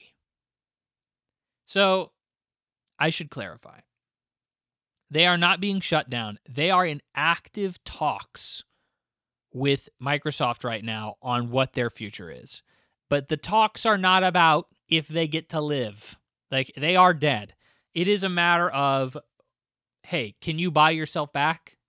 Hey, we will sell. We want you. We don't want you anymore. And we are either going to shut you down, or we can find a buyer. And that could be you, that could be Tencent, that could be Saudi Arabia, whoever wants you. But it's not us. We don't want you anymore. So that's what's going on. Xbox Studios is now in talks to get rid of Compulsion Games, Double Fine, and Ninja Theory, which is obviously a massive culling. These are the studios that themselves, I think, do a lot of the creative housework for them. Obviously, Double Fine, known for Psychonauts. They recently made Kiln and Keeper, which we'll get into in a minute.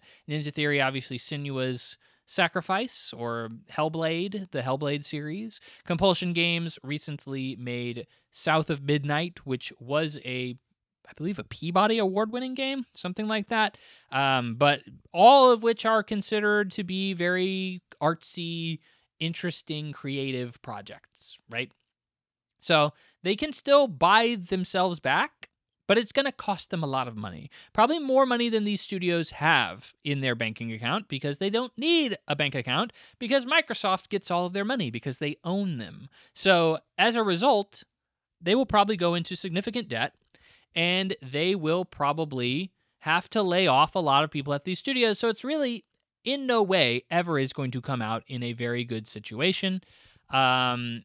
I can't imagine most publishers wanting to buy Compulsion Games, Double Fine, or Ninja Theory, because these are all studios that probably don't make a lot of money.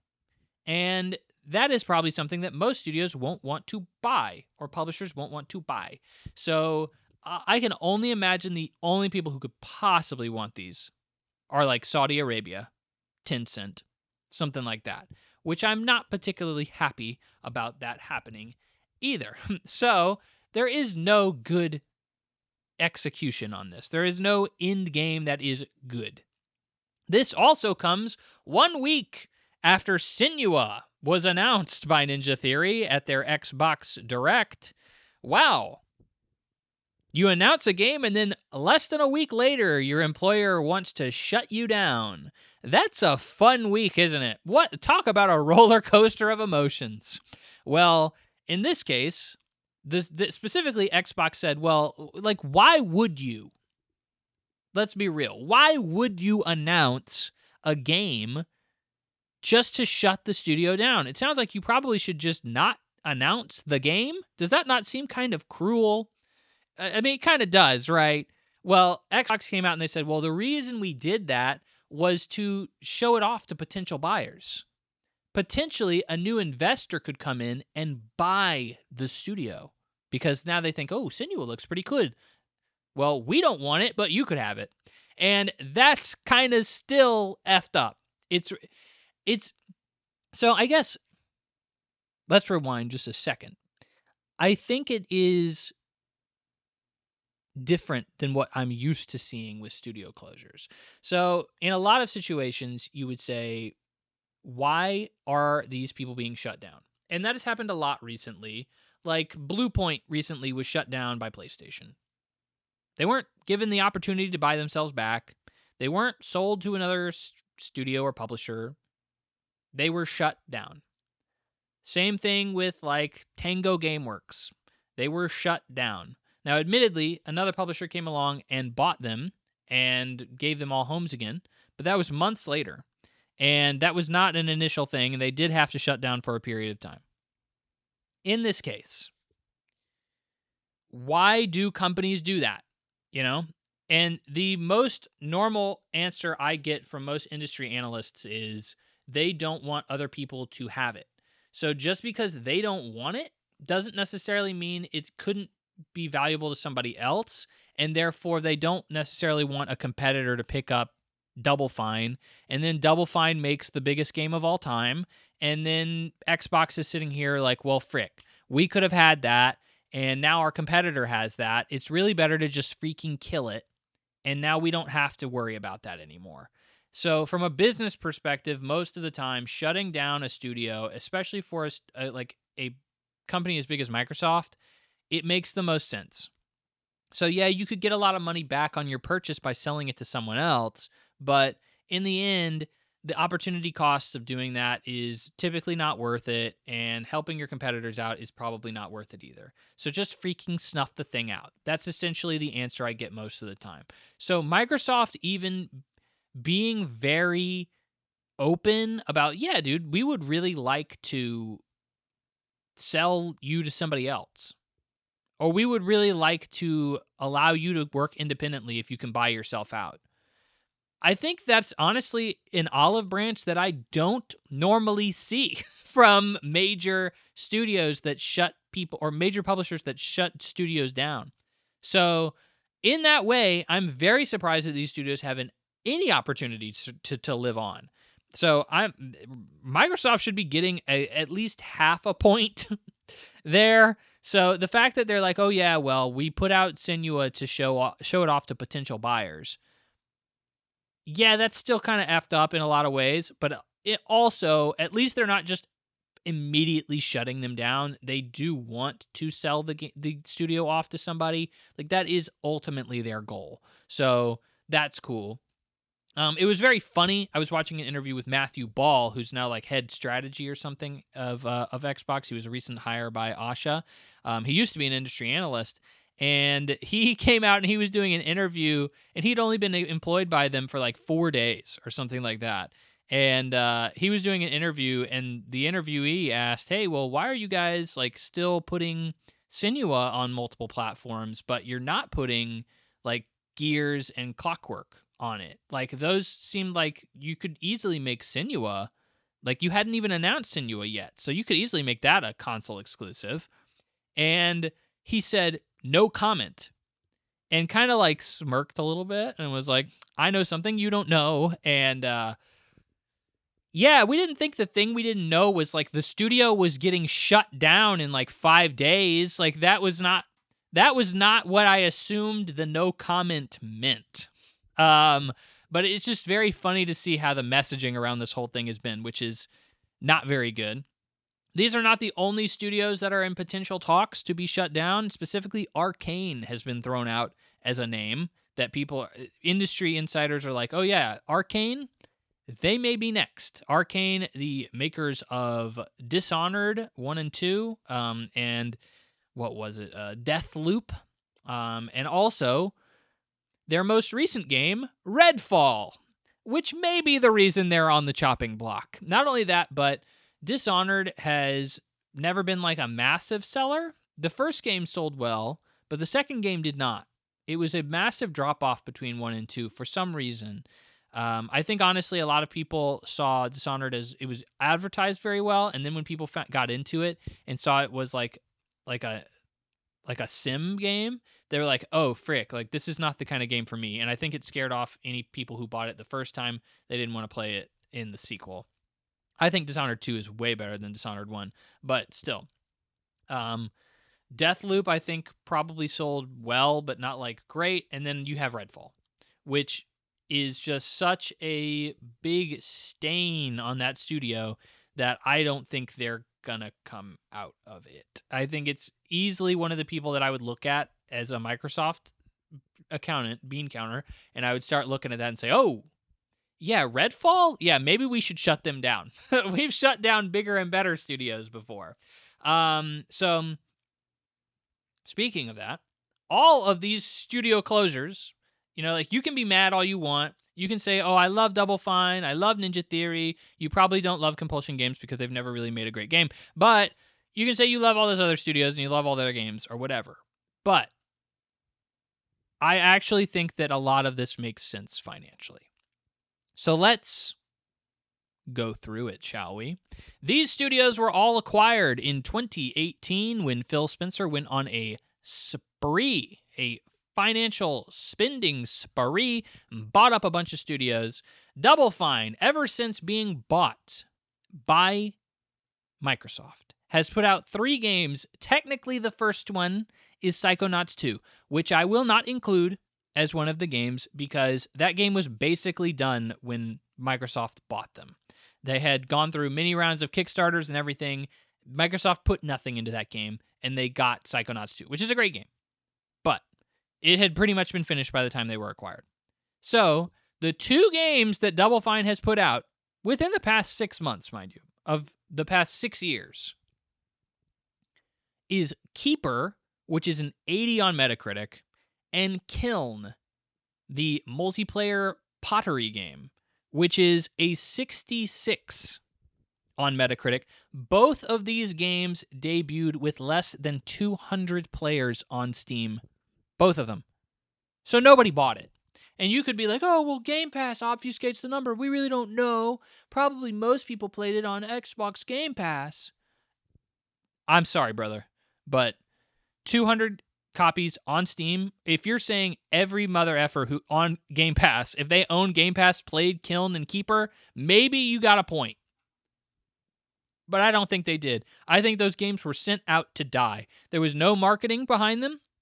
They were artsy-fartsy games, and I think that they were niche. Even the people who made Keeper were like, we literally went in there to a meeting with Microsoft, and we went into the meeting and we just threw out the craziest thing we could because we just wanted to see where the bar was. What is Microsoft going to be cool with? So we threw out the craziest idea we had that we didn't even think would be a good game.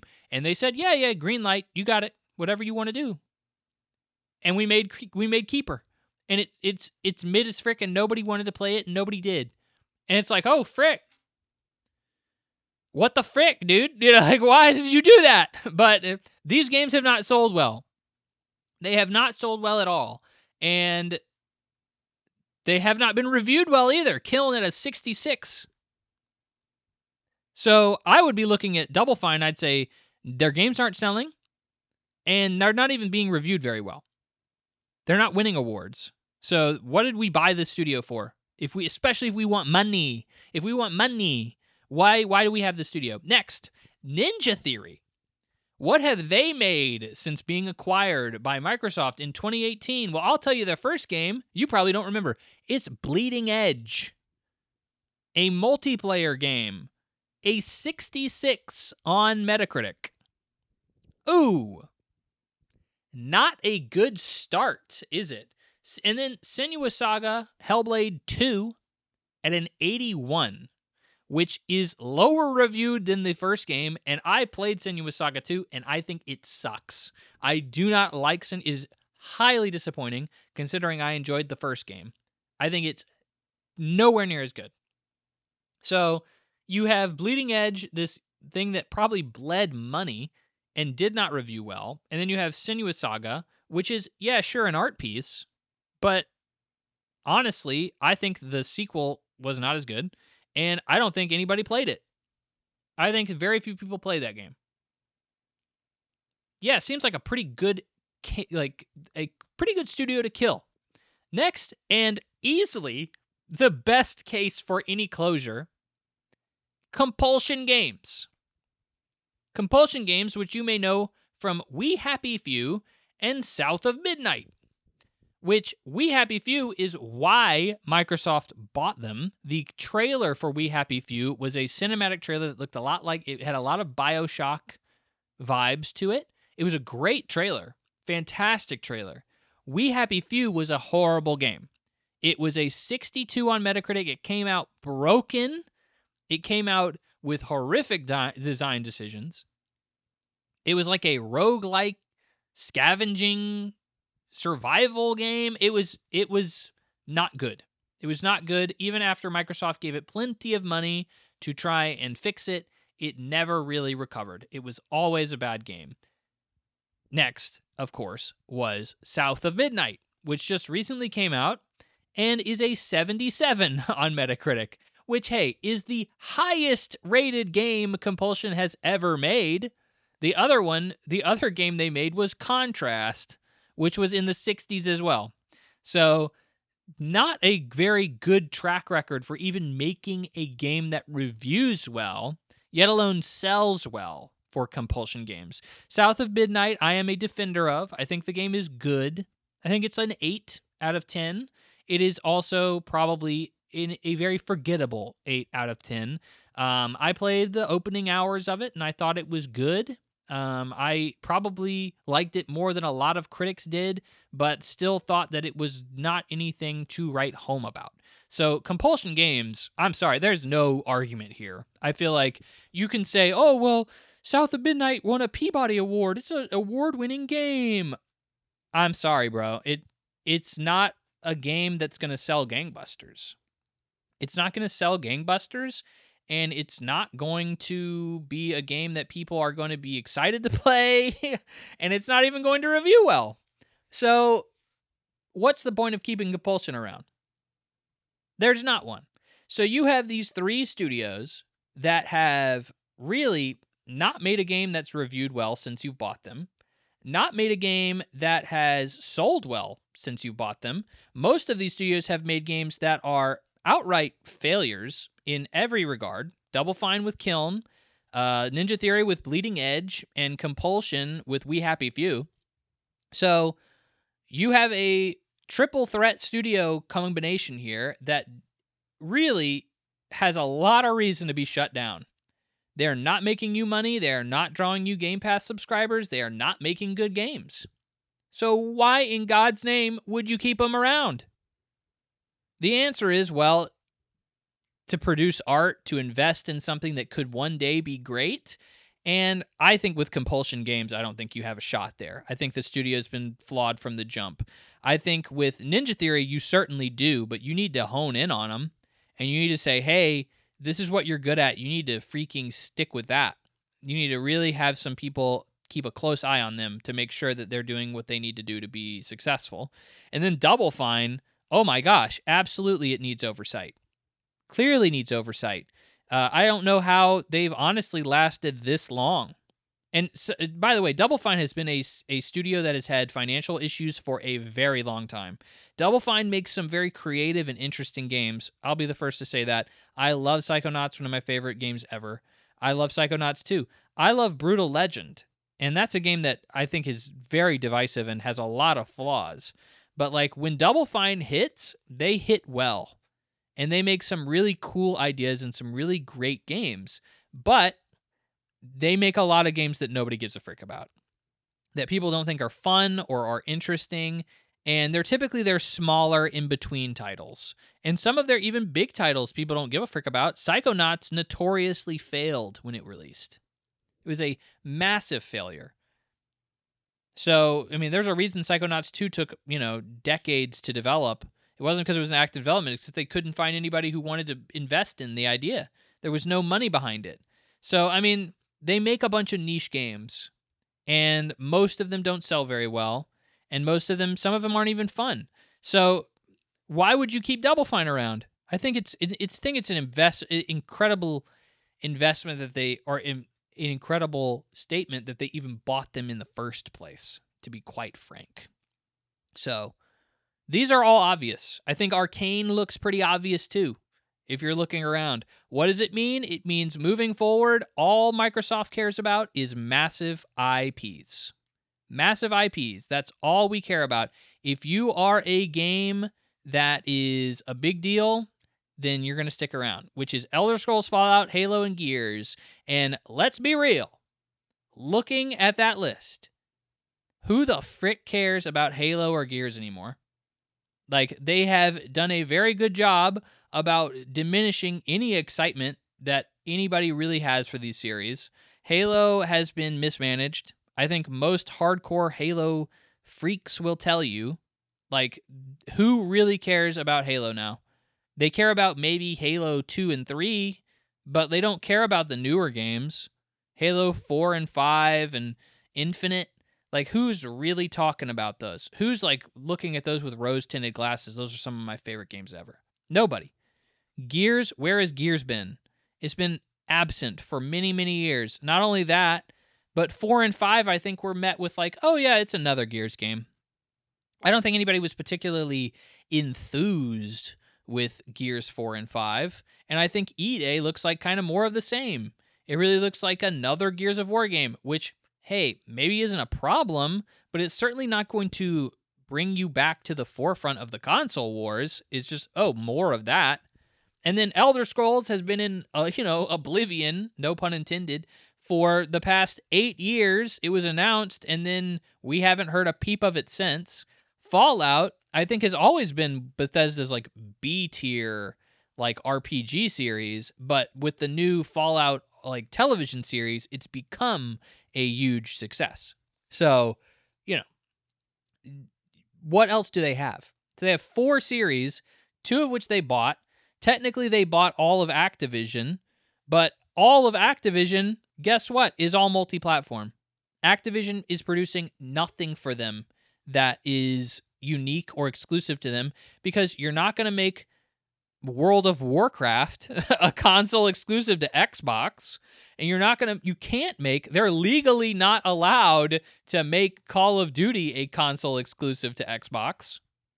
That, and it would be way too of a financial commitment to make Call of Duty a Game Pass or Xbox exclusive, because they would be losing all the sales on PlayStation, which is the predominant source of income for that series. That's where most people buy it. So what are you going to do? You can't really do anything with that. So Activision really, and then of course they have like King for like Candy Crush and stuff, but obviously you're not going to make Candy Crush a freaking Xbox console exclusive. You'd be insane to do that. To pull it off of iOS and hope that my mom is going to buy an Xbox to play Candy Crush? Heck no. Obviously not going to happen. So it's a fool's errand, it feels like, to assume that these 3 or 4 franchises will be enough to make Xbox a big deal. They simply don't have anything else. And I don't know how you get something else. Which then leads us to our topics of discussion. So, what in God's name could bring someone back to Xbox? That seems to be what Xbox is trying to do. We are now one of the consoles again. We're not a publisher anymore. We were trying to move that way. We're now a console guy.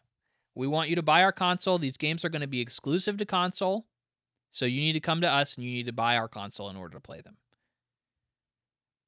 I think you got to be crazy to go back. I think you have to be kind of insane after being thrown for such a loop as an Xbox player to go back to Xbox. Why would you do it? They just basically they just told you, oh yeah, well, our business strategy for moving forward as a publisher is Xbox as a console doesn't matter anymore.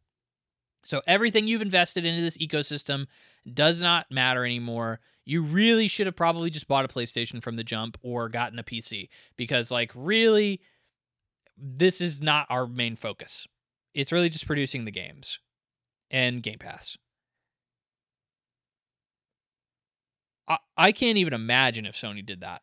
I have most of my games wrapped up in the Sony ecosystem. If they were like, oh yeah, like pretty much it's all past news. Nobody cares about that anymore. It's like, a what? No, I care. I care about that. If I was an Xbox player, I would feel incredibly hurt by the Xbox ecosystem, and I would be looking at it and I would say, what in God's name is going to be bringing people back to this?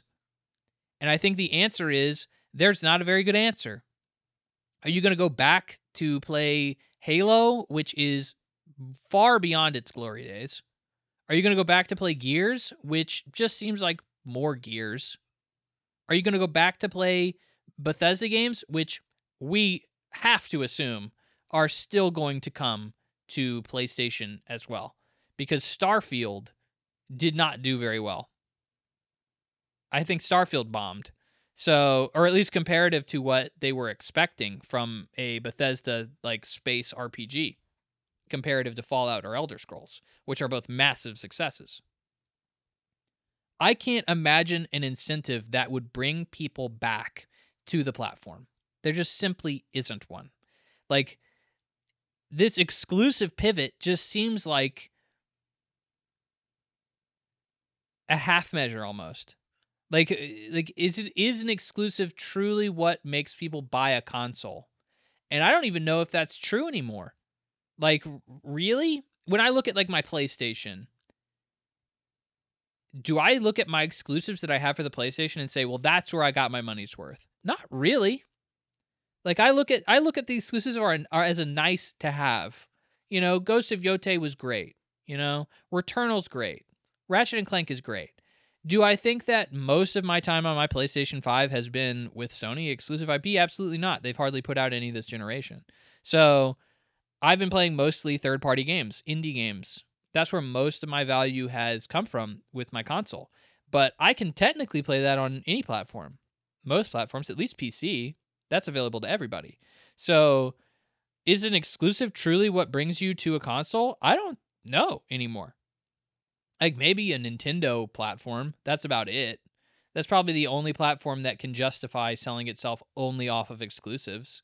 But, you know, technically you have the ability to play portably there. So there's an added incentive to have a Switch beyond just that. But now you have, like I've said in previous episodes, you know, you have PC handhelds and stuff like that. So if you really had to play handheld gaming somewhere, you could do it other than the Switch. It's not an exclusive thing that they have on you. So in this case, I just genuinely don't see that as a big enough incentive to come back to Xbox, especially when most of the games that they have coming out are still going to be console exclusive or not console exclusive and coming to other platforms. The only ones they have are Gears and Clockwork. And let's be real, I don't think Clockwork was ever going to be some huge system seller. And I think Gears is a big deal, but like I don't think it's a big enough deal to bring people who aren't already massive like Xbox fanboys back, who have a big connection nostalgically to Gears. I think that's your main audience for Gears at this point. It's not enough to bring in a new audience, I think. I think a third-person action game cover-based shooter is like kind of passe at this point, and it's just not going to be something that's going to excite people into buying a console. So I don't think exclusives are enough. And do people even still care about these tentpole franchises? I've kind of already covered that, but I don't know. This is one of those things that Xbox. I don't think they have the political capital for this. I don't think they have the exclusives for this. I don't think they have. They don't have the infrastructure for this. Like why would anybody go back to buying an Xbox when at this point they've demonstrated that they are not very sure what they're doing. They are willing to throw you under the bus as a consumer for the business. You probably have an infrastructure of or a large library of games that are tied to another platform at this point, whether it be PC or PlayStation or Nintendo. Like, why would you go back? Why would you want to invest in this platform that seems to have been flailing and dying and actively so. Like, they wanted it to die for so long. It doesn't make sense. And the closure of these studios are horrible. Absolutely feel for everybody losing their job. 100%. I hope that some of these studios can be sold off or buy themselves back. I think Ninja Theory has a chance. I think it's honestly a very long chance. Like, I don't think it's likely going to happen. But I think Ninja Theory can possibly sell themselves. I think Double Fine has a chance, a much stronger chance. Tim Schafer has always been very good about finding funds and getting support. I do not see Compulsion surviving this. Like, there's almost a 0% chance. Nobody is going to want them. And I don't think Compulsion can survive on their own. And I don't think that Compulsive has the money to buy themselves back. So the Compulsion's easily dead. I think you have probably like a 25% chance that like Ninja Theory survives this. 25. I give them. Those are the odds. And then I think Double Fine, you have like maybe 60%. 60% chance they make it. That's my take. Maybe Double Fine has something cooking that they've been working on besides these smaller projects that they can possibly pitch to an investor and be like, you buy us, you get this game. That's potential.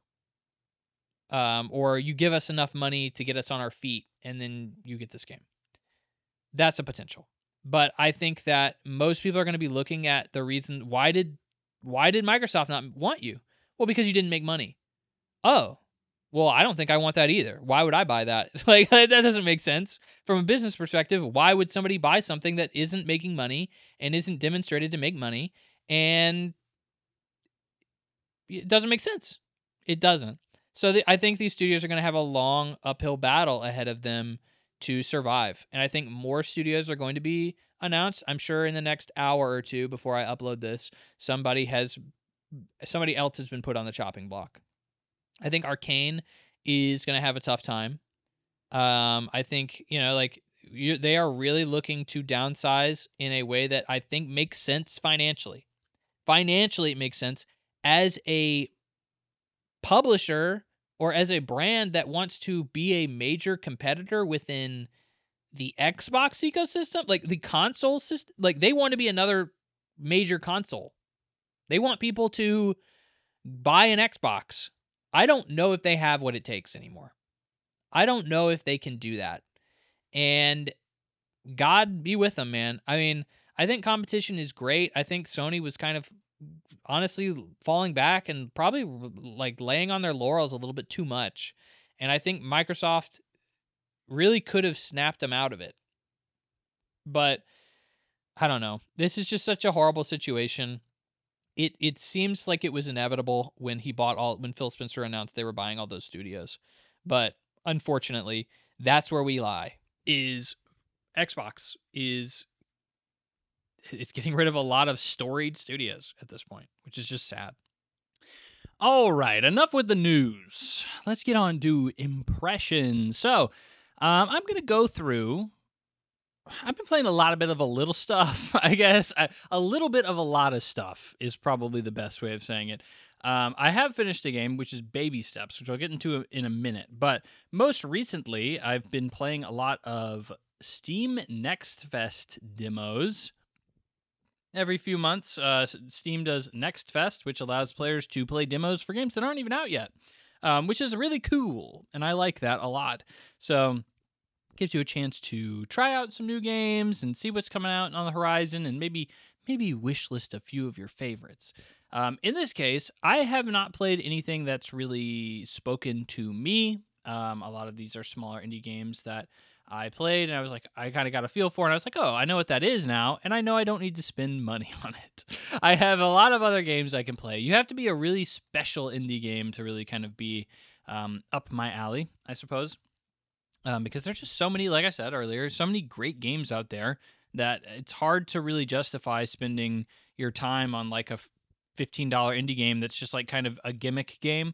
So anyways, I've been going through a lot of those. Star Fox, I played the new Star Fox demo. This was not obviously on Steam Next Fest. This is on Nintendo Switch. And it's actually pretty freaking solid. I actually like it a lot. I don't know if it is worth $50 from the jump, mainly because I know that they're not adding anything to it, at least anything that I care about. I know there's like multiplayer and stuff like that in there now, but it's a remake of the original Star Fox game, which is about a 3 or 4 hour game, which for $50 is just kind of a hard sell. It's hard for me to really justify it, even though I actually did think the game was very well made and polished and cool while I was playing it. I don't necessarily see myself playing $50 for it. Normally, I would just pay $50 because it's like, well, it's a Nintendo game, it's never going down in price. But recently, I feel like I've seen more Nintendo games go down in price than usual. I'm used to, oh, well, these things literally never go down in price. But if it's not one of the more tentpole games for Nintendo, then then they've been putting it on sale, at least at some point. Like, more specifically, Metroid Prime 4 has been on sale, which I bought full price because I was like, oh, that's never going to go on sale. But then I've seen it go on sale in some places for like $40. And it's like, oh, well, I could have saved money there. And I still haven't played Metroid Prime 4, but I have it day one. But I've seen a lot more. Mario Brotherhood, that RPG with Mario and Luigi. I got that for $10 at GameStop. Same thing for Super Mario RPG, the remake of Super Mario RPG. I got it for $10 at GameStop. It's just one of those things that if you're looking for a deal, some of these Nintendo games you're able to pick them up if they're not like one of the most well sought after games on the platform. Like Mario Kart 8, Mario Kart World is never going to be on sale ever. Breath of the Wild is never going to be on sale ever, and that game's obviously like a decade plus old or whatever. So like that kind of stuff you're never going to see on sale, but you will probably see Star Fox on sale at some point in the future. So I'll probably just scoop it up then because I'm not in any rush to play a remake of a game that just doesn't seem to be changing that much. So I enjoyed it overall though, and I'll definitely get around to it eventually. It's just not on the top of my to-do list right now. I played Amsterdam 1666. This was the demo that was dropped during the Summer Games Fest presentation from the Assassin's Creed director, which was about a witch. And it is not supposed to run on Steam Deck. I'll tell you that much. This was probably the first time I ever played anything on Steam Deck that I was like, oh, frick. Yeah, this is not supported. Most games I play on Steam Deck are like small indie games, and it's really easy to run them on a Steam Deck. And not so with 1666. It is really, really choppy, looks horrible. It is not something I would recommend at all playing on the Steam Deck, but in general, it's literally just a teaser for the game. I did not feel like I learned much about what the game is about at all. There is no combat in the game at all. There is no real, what I assume is actual gameplay from the game. It is just kind of walking around and seeing the story happen. There's like one or two little puzzles, but in general, it's really just supposed to whet your appetite for the story of the game, which I didn't necessarily felt super enthused by either. So I can't say I would like super recommend 1666. I played Impulse, which is a first person shooter. You cannot play online with it. So I was just playing against some bots and basically feeling out the systems. It's supposed to be like Titanfall. It's one of the more popular demos out there on Steam Next Fest right now. It's not for me no matter how you slice it, but I do love Titanfall movement, and this has that. It feels satisfying enough. It's just a matter of if there's enough out there that will entice players to pick it up and actually play it. I played IGTAP, which stands for Incremental Game That's Also a Platformer. So I like platformers, and I somehow force myself to play incremental games. So if you're not familiar with incremental games, that's like Cookie Clicker, where numbers continuously go up over time. In this case, IGTAP, you're playing as like just a circle with legs, and you're kind of running around like a factory and just trying to do platforming challenges in order to get higher numbers, really. And you're like, well, how would that work? And it's like, well, if you do a platforming challenge, you'll get the ability to summon a clone for a specific amount of points. And then that clone will mimic your best run of that particular platforming challenge. And then you'll be able to make more clones, and then you'll be able to increase the number that each clone gets when it does that platforming challenge. And so you can continue to do that platforming challenge and make it even faster so that you can get even more points from your clones going in it. So there is incentive to continue to do these platforming challenges over and over again. The thing is, I don't think that the platforming challenges were particularly interesting. And at a certain point, there is no point. Like, you've done your best in terms of a run for the challenge, and you're just like, okay, at this point, I'm just going to sit here and wait for my clones to go through it, and it just becomes another incremental game. So I don't know. It's a really interesting idea, and I think they have some really cool ways of executing on it. It's just hard for me to see myself wanting to play it for a long period of time, I guess. I'd much rather just have a better incremental game or a better platformer, not both.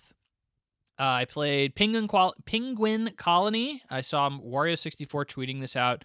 It is a kind of artsy fartsy game about penguins that find a Nazi colony in the Arctic, and the Nazis are trying to basically like summon some kind of Cthulhu monster or supernatural force.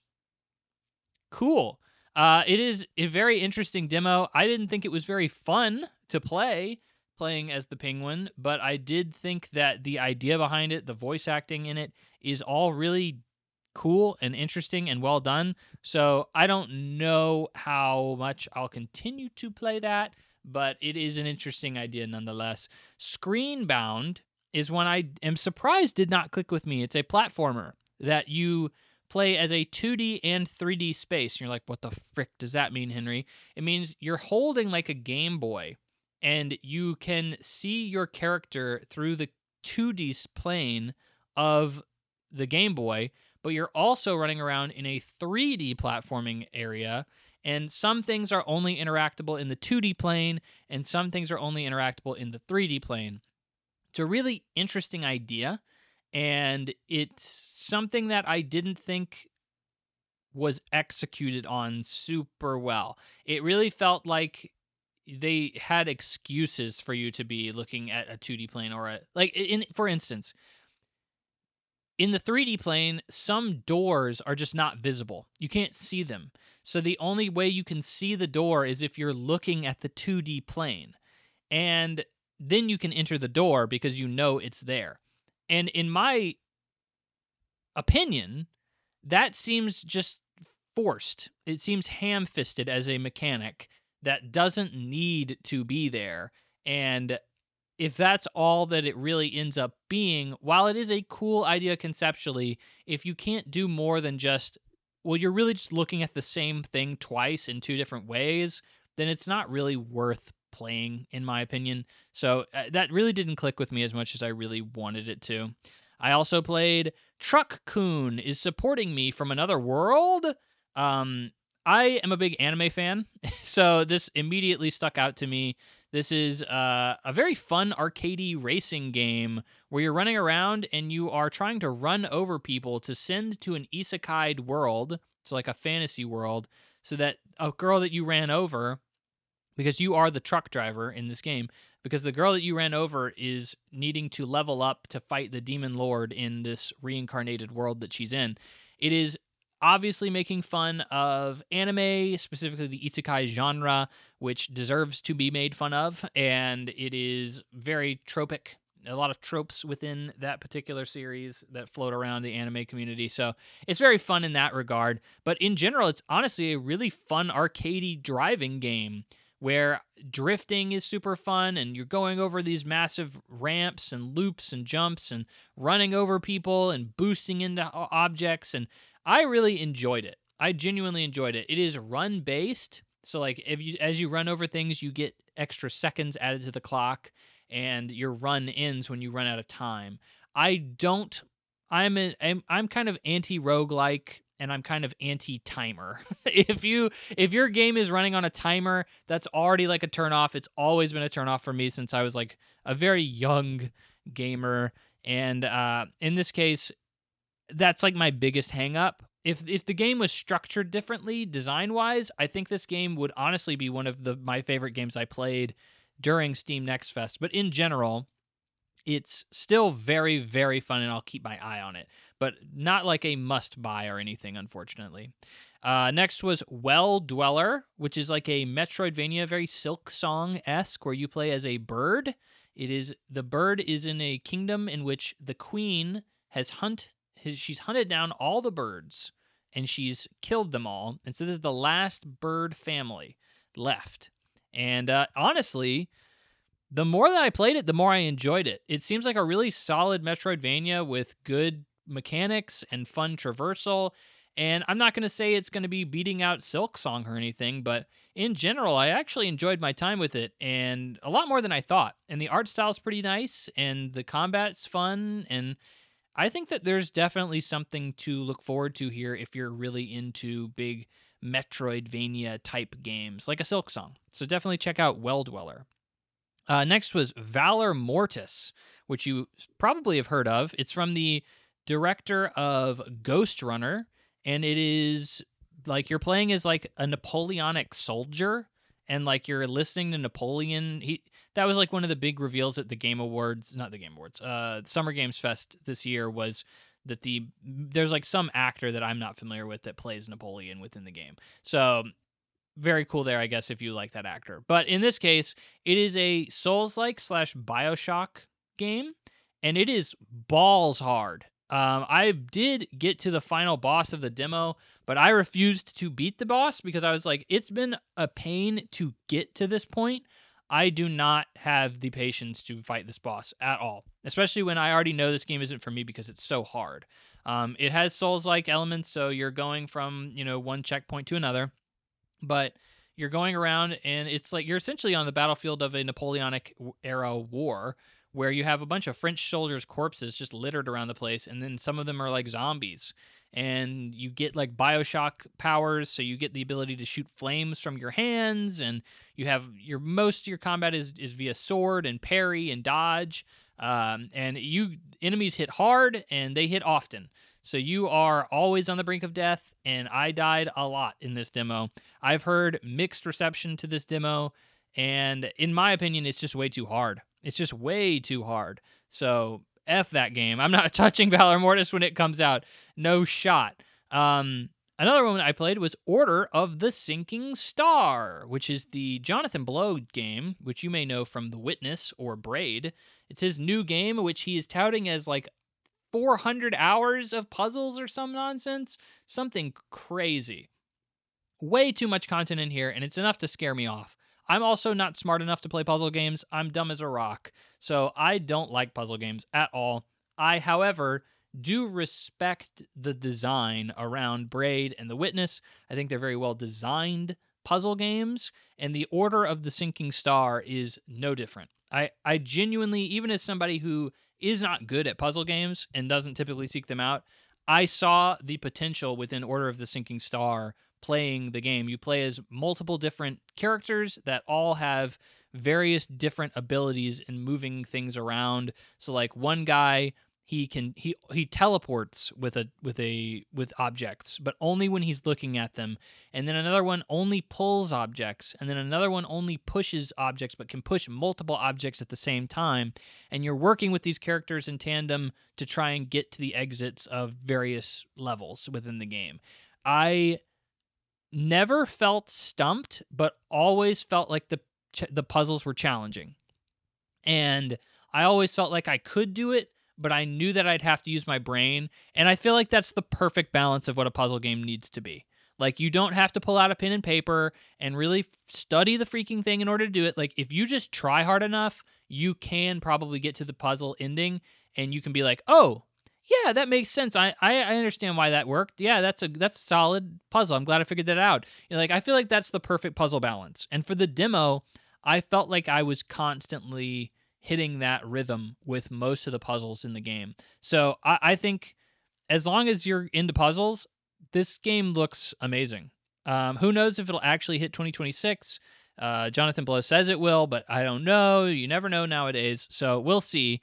Order of the Sinking Star, though, very impressed with its demo.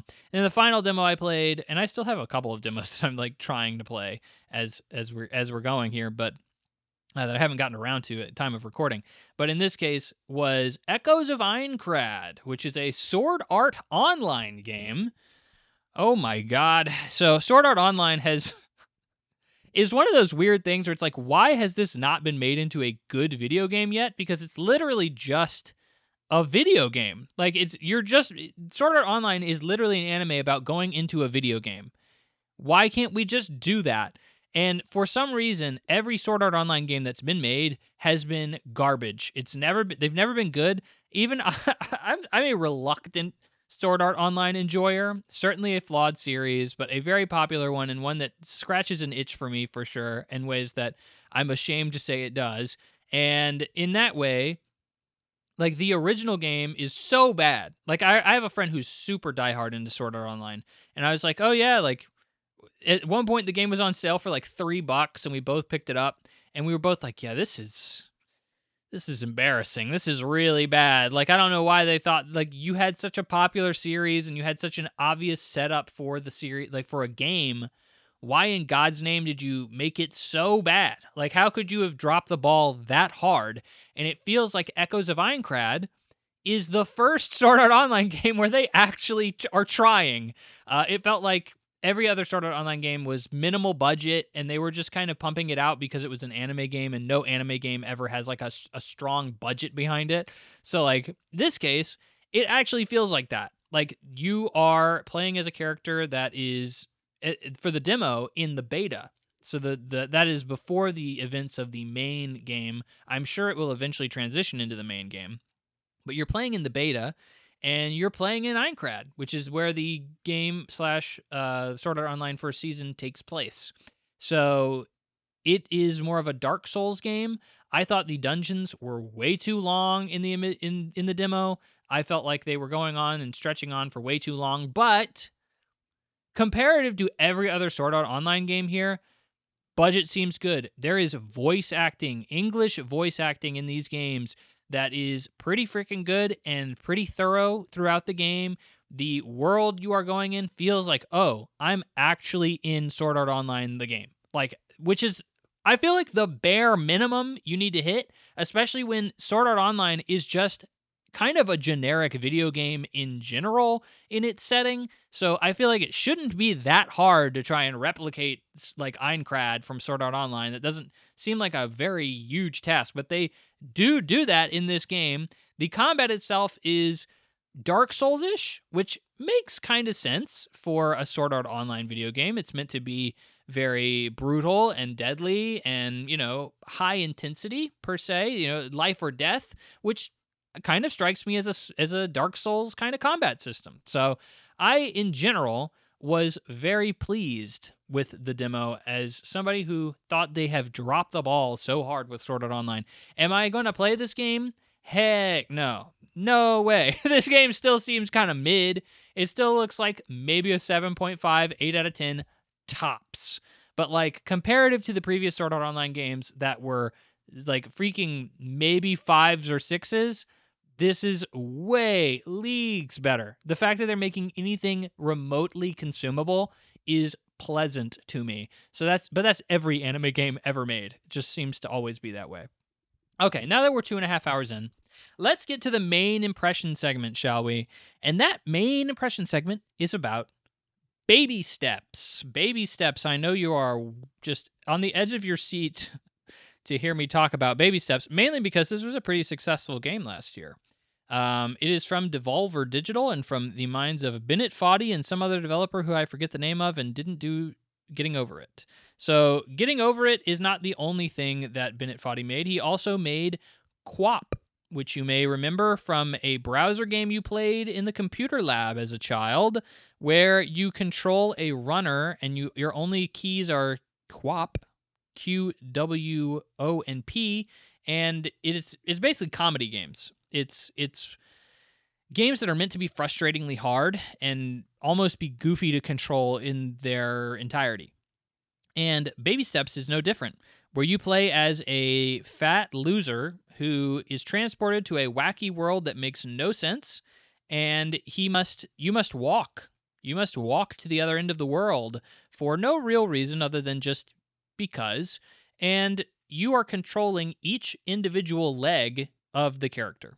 So, if you hold down R2, he will lift his right leg, and then you will move the analog stick forward, and depending on how much forward you hold the analog stick, he will move his foot forward.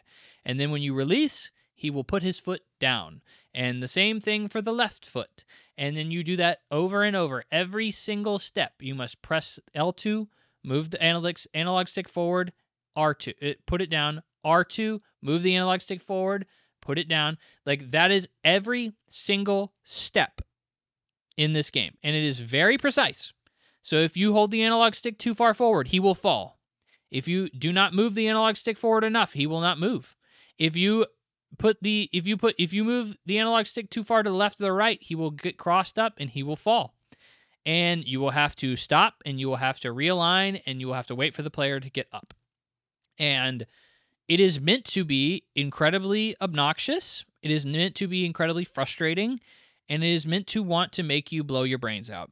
It is really a streamer game, more so than anything. You are supposed to watch a streamer play this and watch them go insane, and that is supposed to be the experience of this game. And you're saying, Henry, that sounds like the absolute opposite kind of experience that you would ever want to play ever in your life. Why in God's name did you touch this game with a 10-foot pole? Friends, let me tell you, I was tricked. So I often listen to a various swath of Game of the Year award content because I want to hear. There's no way I can get around to playing every game, and there's not even a way I can really get around to hearing about every game. So I want to hear what everybody else who is a professional, and that's what their job is to play video games for a living, and because they have more time than I do to do it, certainly, what they think that the best games of the year are. So I was listening to the Min-Max podcast. Min-Max is I think it was a bunch of Game Informer people that left and went off to do their own outlet, and Min-Max is what they ended up making. Min-Max is pretty well respected in general. They do some interviews with developers and general coverage pretty regularly. They're fairly successful. But their Game of the Year awards work in a very specific way. They do not go by like, oh, well, as a consensus, as an outlet, this is what we believe the number 1, 2, 3, 4 game is, right? The way they do it is they all get on a stream or a call or whatever you want to say, and they say, hey, if you can be most passionate about a game, that game will be the top game. You know, if you can make an argument the most passionately, then that is what makes the game go higher up in the list, which is obviously not a correct way of doing your list, but one of the pundits at Min-Max made the argument that Baby Steps was his favorite game of all time. That it was a transcendent experience that spoke to him on a spiritual level, and he was completely freaking serious. And he was like, I've played the game 30 times, and every time I play it, I feel like I'm experiencing something new, and it's one of the best games I've ever played, and oh my gosh, like, everybody should play this game. And everybody else was like, what the frick? Like, there's no way Baby Steps is in the top 10 list. And he was like, I refuse to die on this hill. I will let every other game that I am trying to support fall to the wayside. I will only try and push Baby Steps for the rest of this podcast. And they were like, okay, well, if that's the case, then this is in the top 10 games of the year because this guy is so passionate about it. And so hearing that, I was like, if this guy is correct, and if Baby Steps has even a chance of being this transcendent experience that makes me feel some way I've never felt before, and is one of the best games I've ever played in my entire life, and truly is trying to communicate some kind of massive point that only this medium could portray, then I have to play it. I have to play it. And so I was like, it's only about 8 hours, and it did. It took me about 9 hours to complete fully. I have to give it a shot. And so I did. It was on sale, and I think for like $10. And I was like, yeah, sure. 50% off, $10. It's worth it if this game is the best game of all time. So I started playing it, and my initial experience with it was frustration because I couldn't figure out how to walk. It's obviously very difficult. It's meant to be very difficult. And I was like, I just can't figure out how to freaking walk. I would fall all the time. It felt like I was making hardly any progress. The smallest things would make me fall or trip me up. And I'd be like, oh, frick. Like, it's so frustrating having to wait for the player to fall down and then get back up and then start over again. After about an hour, maybe an hour and a half of really brute forcing, and I think in a lot of circumstances, I would have given up on baby steps.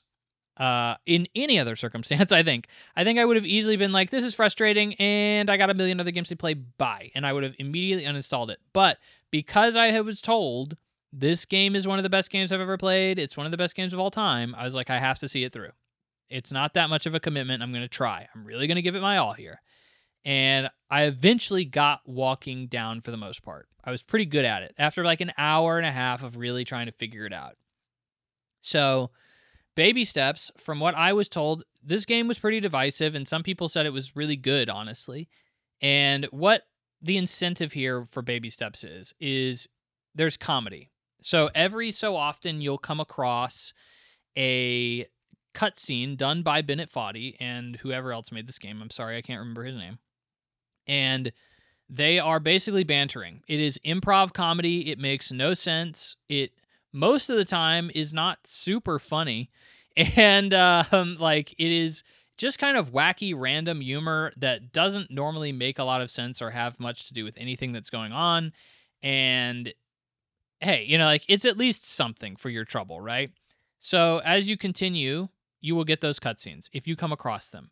This is a very large open area that you are traversing, and if you fall, oftentimes you will lose half an hour's worth of progress. You will be sent back to if you're at the top of a hill, there can sometimes be slopes that if you fall on them, you will go all the way back to the bottom of the hill, and you will have to traverse all the way back to the top of it. You'll have to walk all the way back. And because the traversal in this game sucks so much, which it's intended to, that is such a horrific loss when you lose. It is so bad. And so the way that I had heard people kind of justify it in this game is critics, when I read reviews and I heard people defending this game, would say, oh, well, when you fall, it just means that you can fall and you'll go up a different path. And when you go up a different path, you'll maybe see some new comical thing, you'll see some new cutscene, or you'll see some new weird thing in the world or something like that. And that will be your reward for having gone through all that pain. And I'm like, honestly, that's a really smart way of doing it, is having so many different, because like in getting over it, there's one path. You don't get up another way. You go up one way, and that's pretty much it. And in baby steps, it seemed to be implied that, oh, well, there's so much to do, there's so much to see, and you're going to, if you fall down, you can just go down a different path, and then you'll see something really cool. And it's like, oh, of course. Well, then that makes this, honestly, I don't think I mind it that much if I fall, because in general, it will be some new content that I get to experience within the game. So that's honestly the best way of going about making a game like this. That's honestly genius. I was like, that's genius. And the first area, I kind of was really trying to lean into the game and be like, oh yeah, like this is exactly what people said. Like I see why people were defending it so much. Because there are like alternate paths you can take, and there are optional content. There is optional content that you can completely walk past, and cutscenes that you can miss and stuff like that. And the game even like pokes fun at you for that throughout the game as well. But in general, there's not that much of it. Like there is, certainly. There is missable content, there is interesting stuff in the world that you can do, but for the most part, just walking around, There is not that much extra stuff. And certainly not enough for me to be like, oh, well, it was totally worth me losing 30 minutes of progress because I fell down that hill. Like, no way. I certainly do not agree with that. So I kind of thought I was kind of trying to look at it from an optimistic perspective because I wasn't fully exploring the game because traversal is so horrible that why would you? You're putting yourself through misery going anywhere in that game. So of course you're not going to want to continue to walk and like explore. Like in most games, you just hold forward and you go somewhere, right? But like in this game, it is a trial to go anywhere. So of course you're just going to be trying to mainline the game. You're not going to be trying to see all this extra stuff. And a lot of this extra stuff, even if you see it and you get to it, you then have to do some horrific trial that you have to like climb a really ridiculously constructed tower that's intended to be very difficult, or you have to walk across like a long beam or something like that if you make a single mistake you're going to be losing like hours of content, not just like a little bit but like a lot of content. So there's just simply not a lot of incentive as a player for you to want to push through these things. And I didn't. So, and I think a lot of players haven't. So I at some point I was just like, I am just mainlining this game because I was like, I know it's not worth it. About halfway through the game, I figured out how the game worked. And I was like, okay, there's really not that much extra content in the game.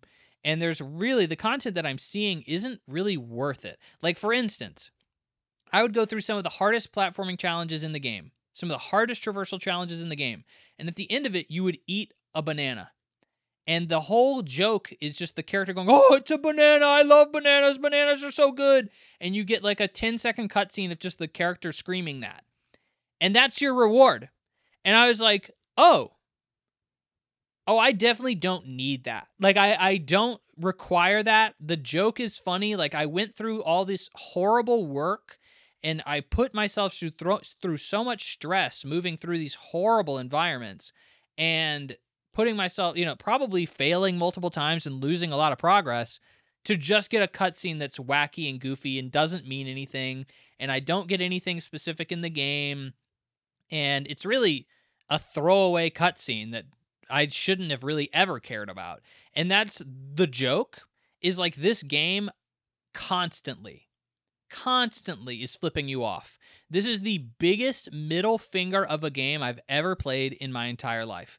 It actively is just flipping you off and laughing about it. There is a 30-minute cutscene at the end of the game. That you don't have I didn't get it. But if you skip every cutscene in the game, they will make you sit through an unskippable 30-minute cutscene about how the player should not have skipped cutscenes throughout the game. And as a person who has not played the game, that sounds hilarious, right? That sounds so funny. It's like I can't believe that they actually did that, Obviously that's freaking funny. But as somebody who's actively going through it, as somebody who's playing the game and it is obviously meant to just piss you off and be a douchebag, like, I don't think it's worth it. I would much rather just watch that cutscene play out online. Like, make somebody else go through that nonsense, and then I will just watch a compilation of it on YouTube. The funniest part is I do not think all of the content for this game is on YouTube, because I do not think anybody really wants to sit through this game and go through every single platforming challenge that is intended to be incredibly difficult and force yourself through that and go through every single bit of it just to get those cutscenes and gather them and show them off online. I genuinely think that if you go on YouTube and you try to find all the cutscenes and all the whatever funny bits from this game, you will not find them all. I know because I went back and I tried to look at them on YouTube and I could not. I felt like I was like, there's no way this is all of them. There's no way. So this game is a big middle finger. It's a big middle finger to you, and I have to say that I felt like I was being tricked into thinking the game was good for a very long time. So probably about halfway through the game, I realized I was not having fun. And up to that point, I was like, "Oh no, this is like the Dark Souls of traversal games." Like this, I'm just going through and admittedly, there is like they actually do make fun of Dark Souls. One of the hardest areas in Dark Souls 1 is the Poison Swamp, and every area in this game is named the Poison something. So like the Poison Hills, the Poison Mountain, the Poison Desert, like all of those are essentially like areas, and it's a reference obviously to Dark Souls, that like everything here is meant to be brutally difficult. But regardless, that first half of the game, I feel like I kind of was tricking myself into being, not even the first half, but the first few hours, that I was kind of tricking myself, like I had first kind of gotten frustrated with the mechanics of how to walk, and I had figured it out. And I was like, oh, now I'm a master at walking around. Oh, this is great. And then I was like, well, maybe that's the whole point of the game, is like overcoming these really horrific obstacles and pushing through and persevering. And that's why this guy really loved this game. And I ended up halfway through the game being like, no, this game is just trying to piss me off. Like, there is no art piece moment that, like, oh, this is like a game all about this, that, or the other. It really is just a game that ultimately, at the end of the day, is trying to flip you off. And that is, I think there are moments in this game that it tries to kind of be like, no, actually, there is like an underlying meaning to this, and there is like a theme. And I do think that there is. You can certainly find that here. But I think overall, the vast majority of this game is just trying to flip you off. And if you are looking at baby steps, and if you are saying, maybe I can get some enjoyment out of this game, I think the obvious answer to me is just watch somebody play it. Watch somebody play it, because I think that's what this game was designed to be, is for you to watch somebody play it, and for you to watch them get mad, and for you to then be like, well, that was a funny stream that I don't have to endure. If you genuinely just want to suffer, sure, play baby steps. But I think that it is not worth it in the long run. It is not a game I would recommend. Like, there's a lot of games out there that are hard, or there's a lot of games out there that do weird things, and I would at least be like, well, if you like X, Y, and Z, you should play this. I do not feel that way about Baby Steps. I feel like this is a game that is genuinely intended for just people to get mad at on streams. It's a streamer game. And if you actually wanted to play this to have fun, you're just a masochist. Like, that's literally it.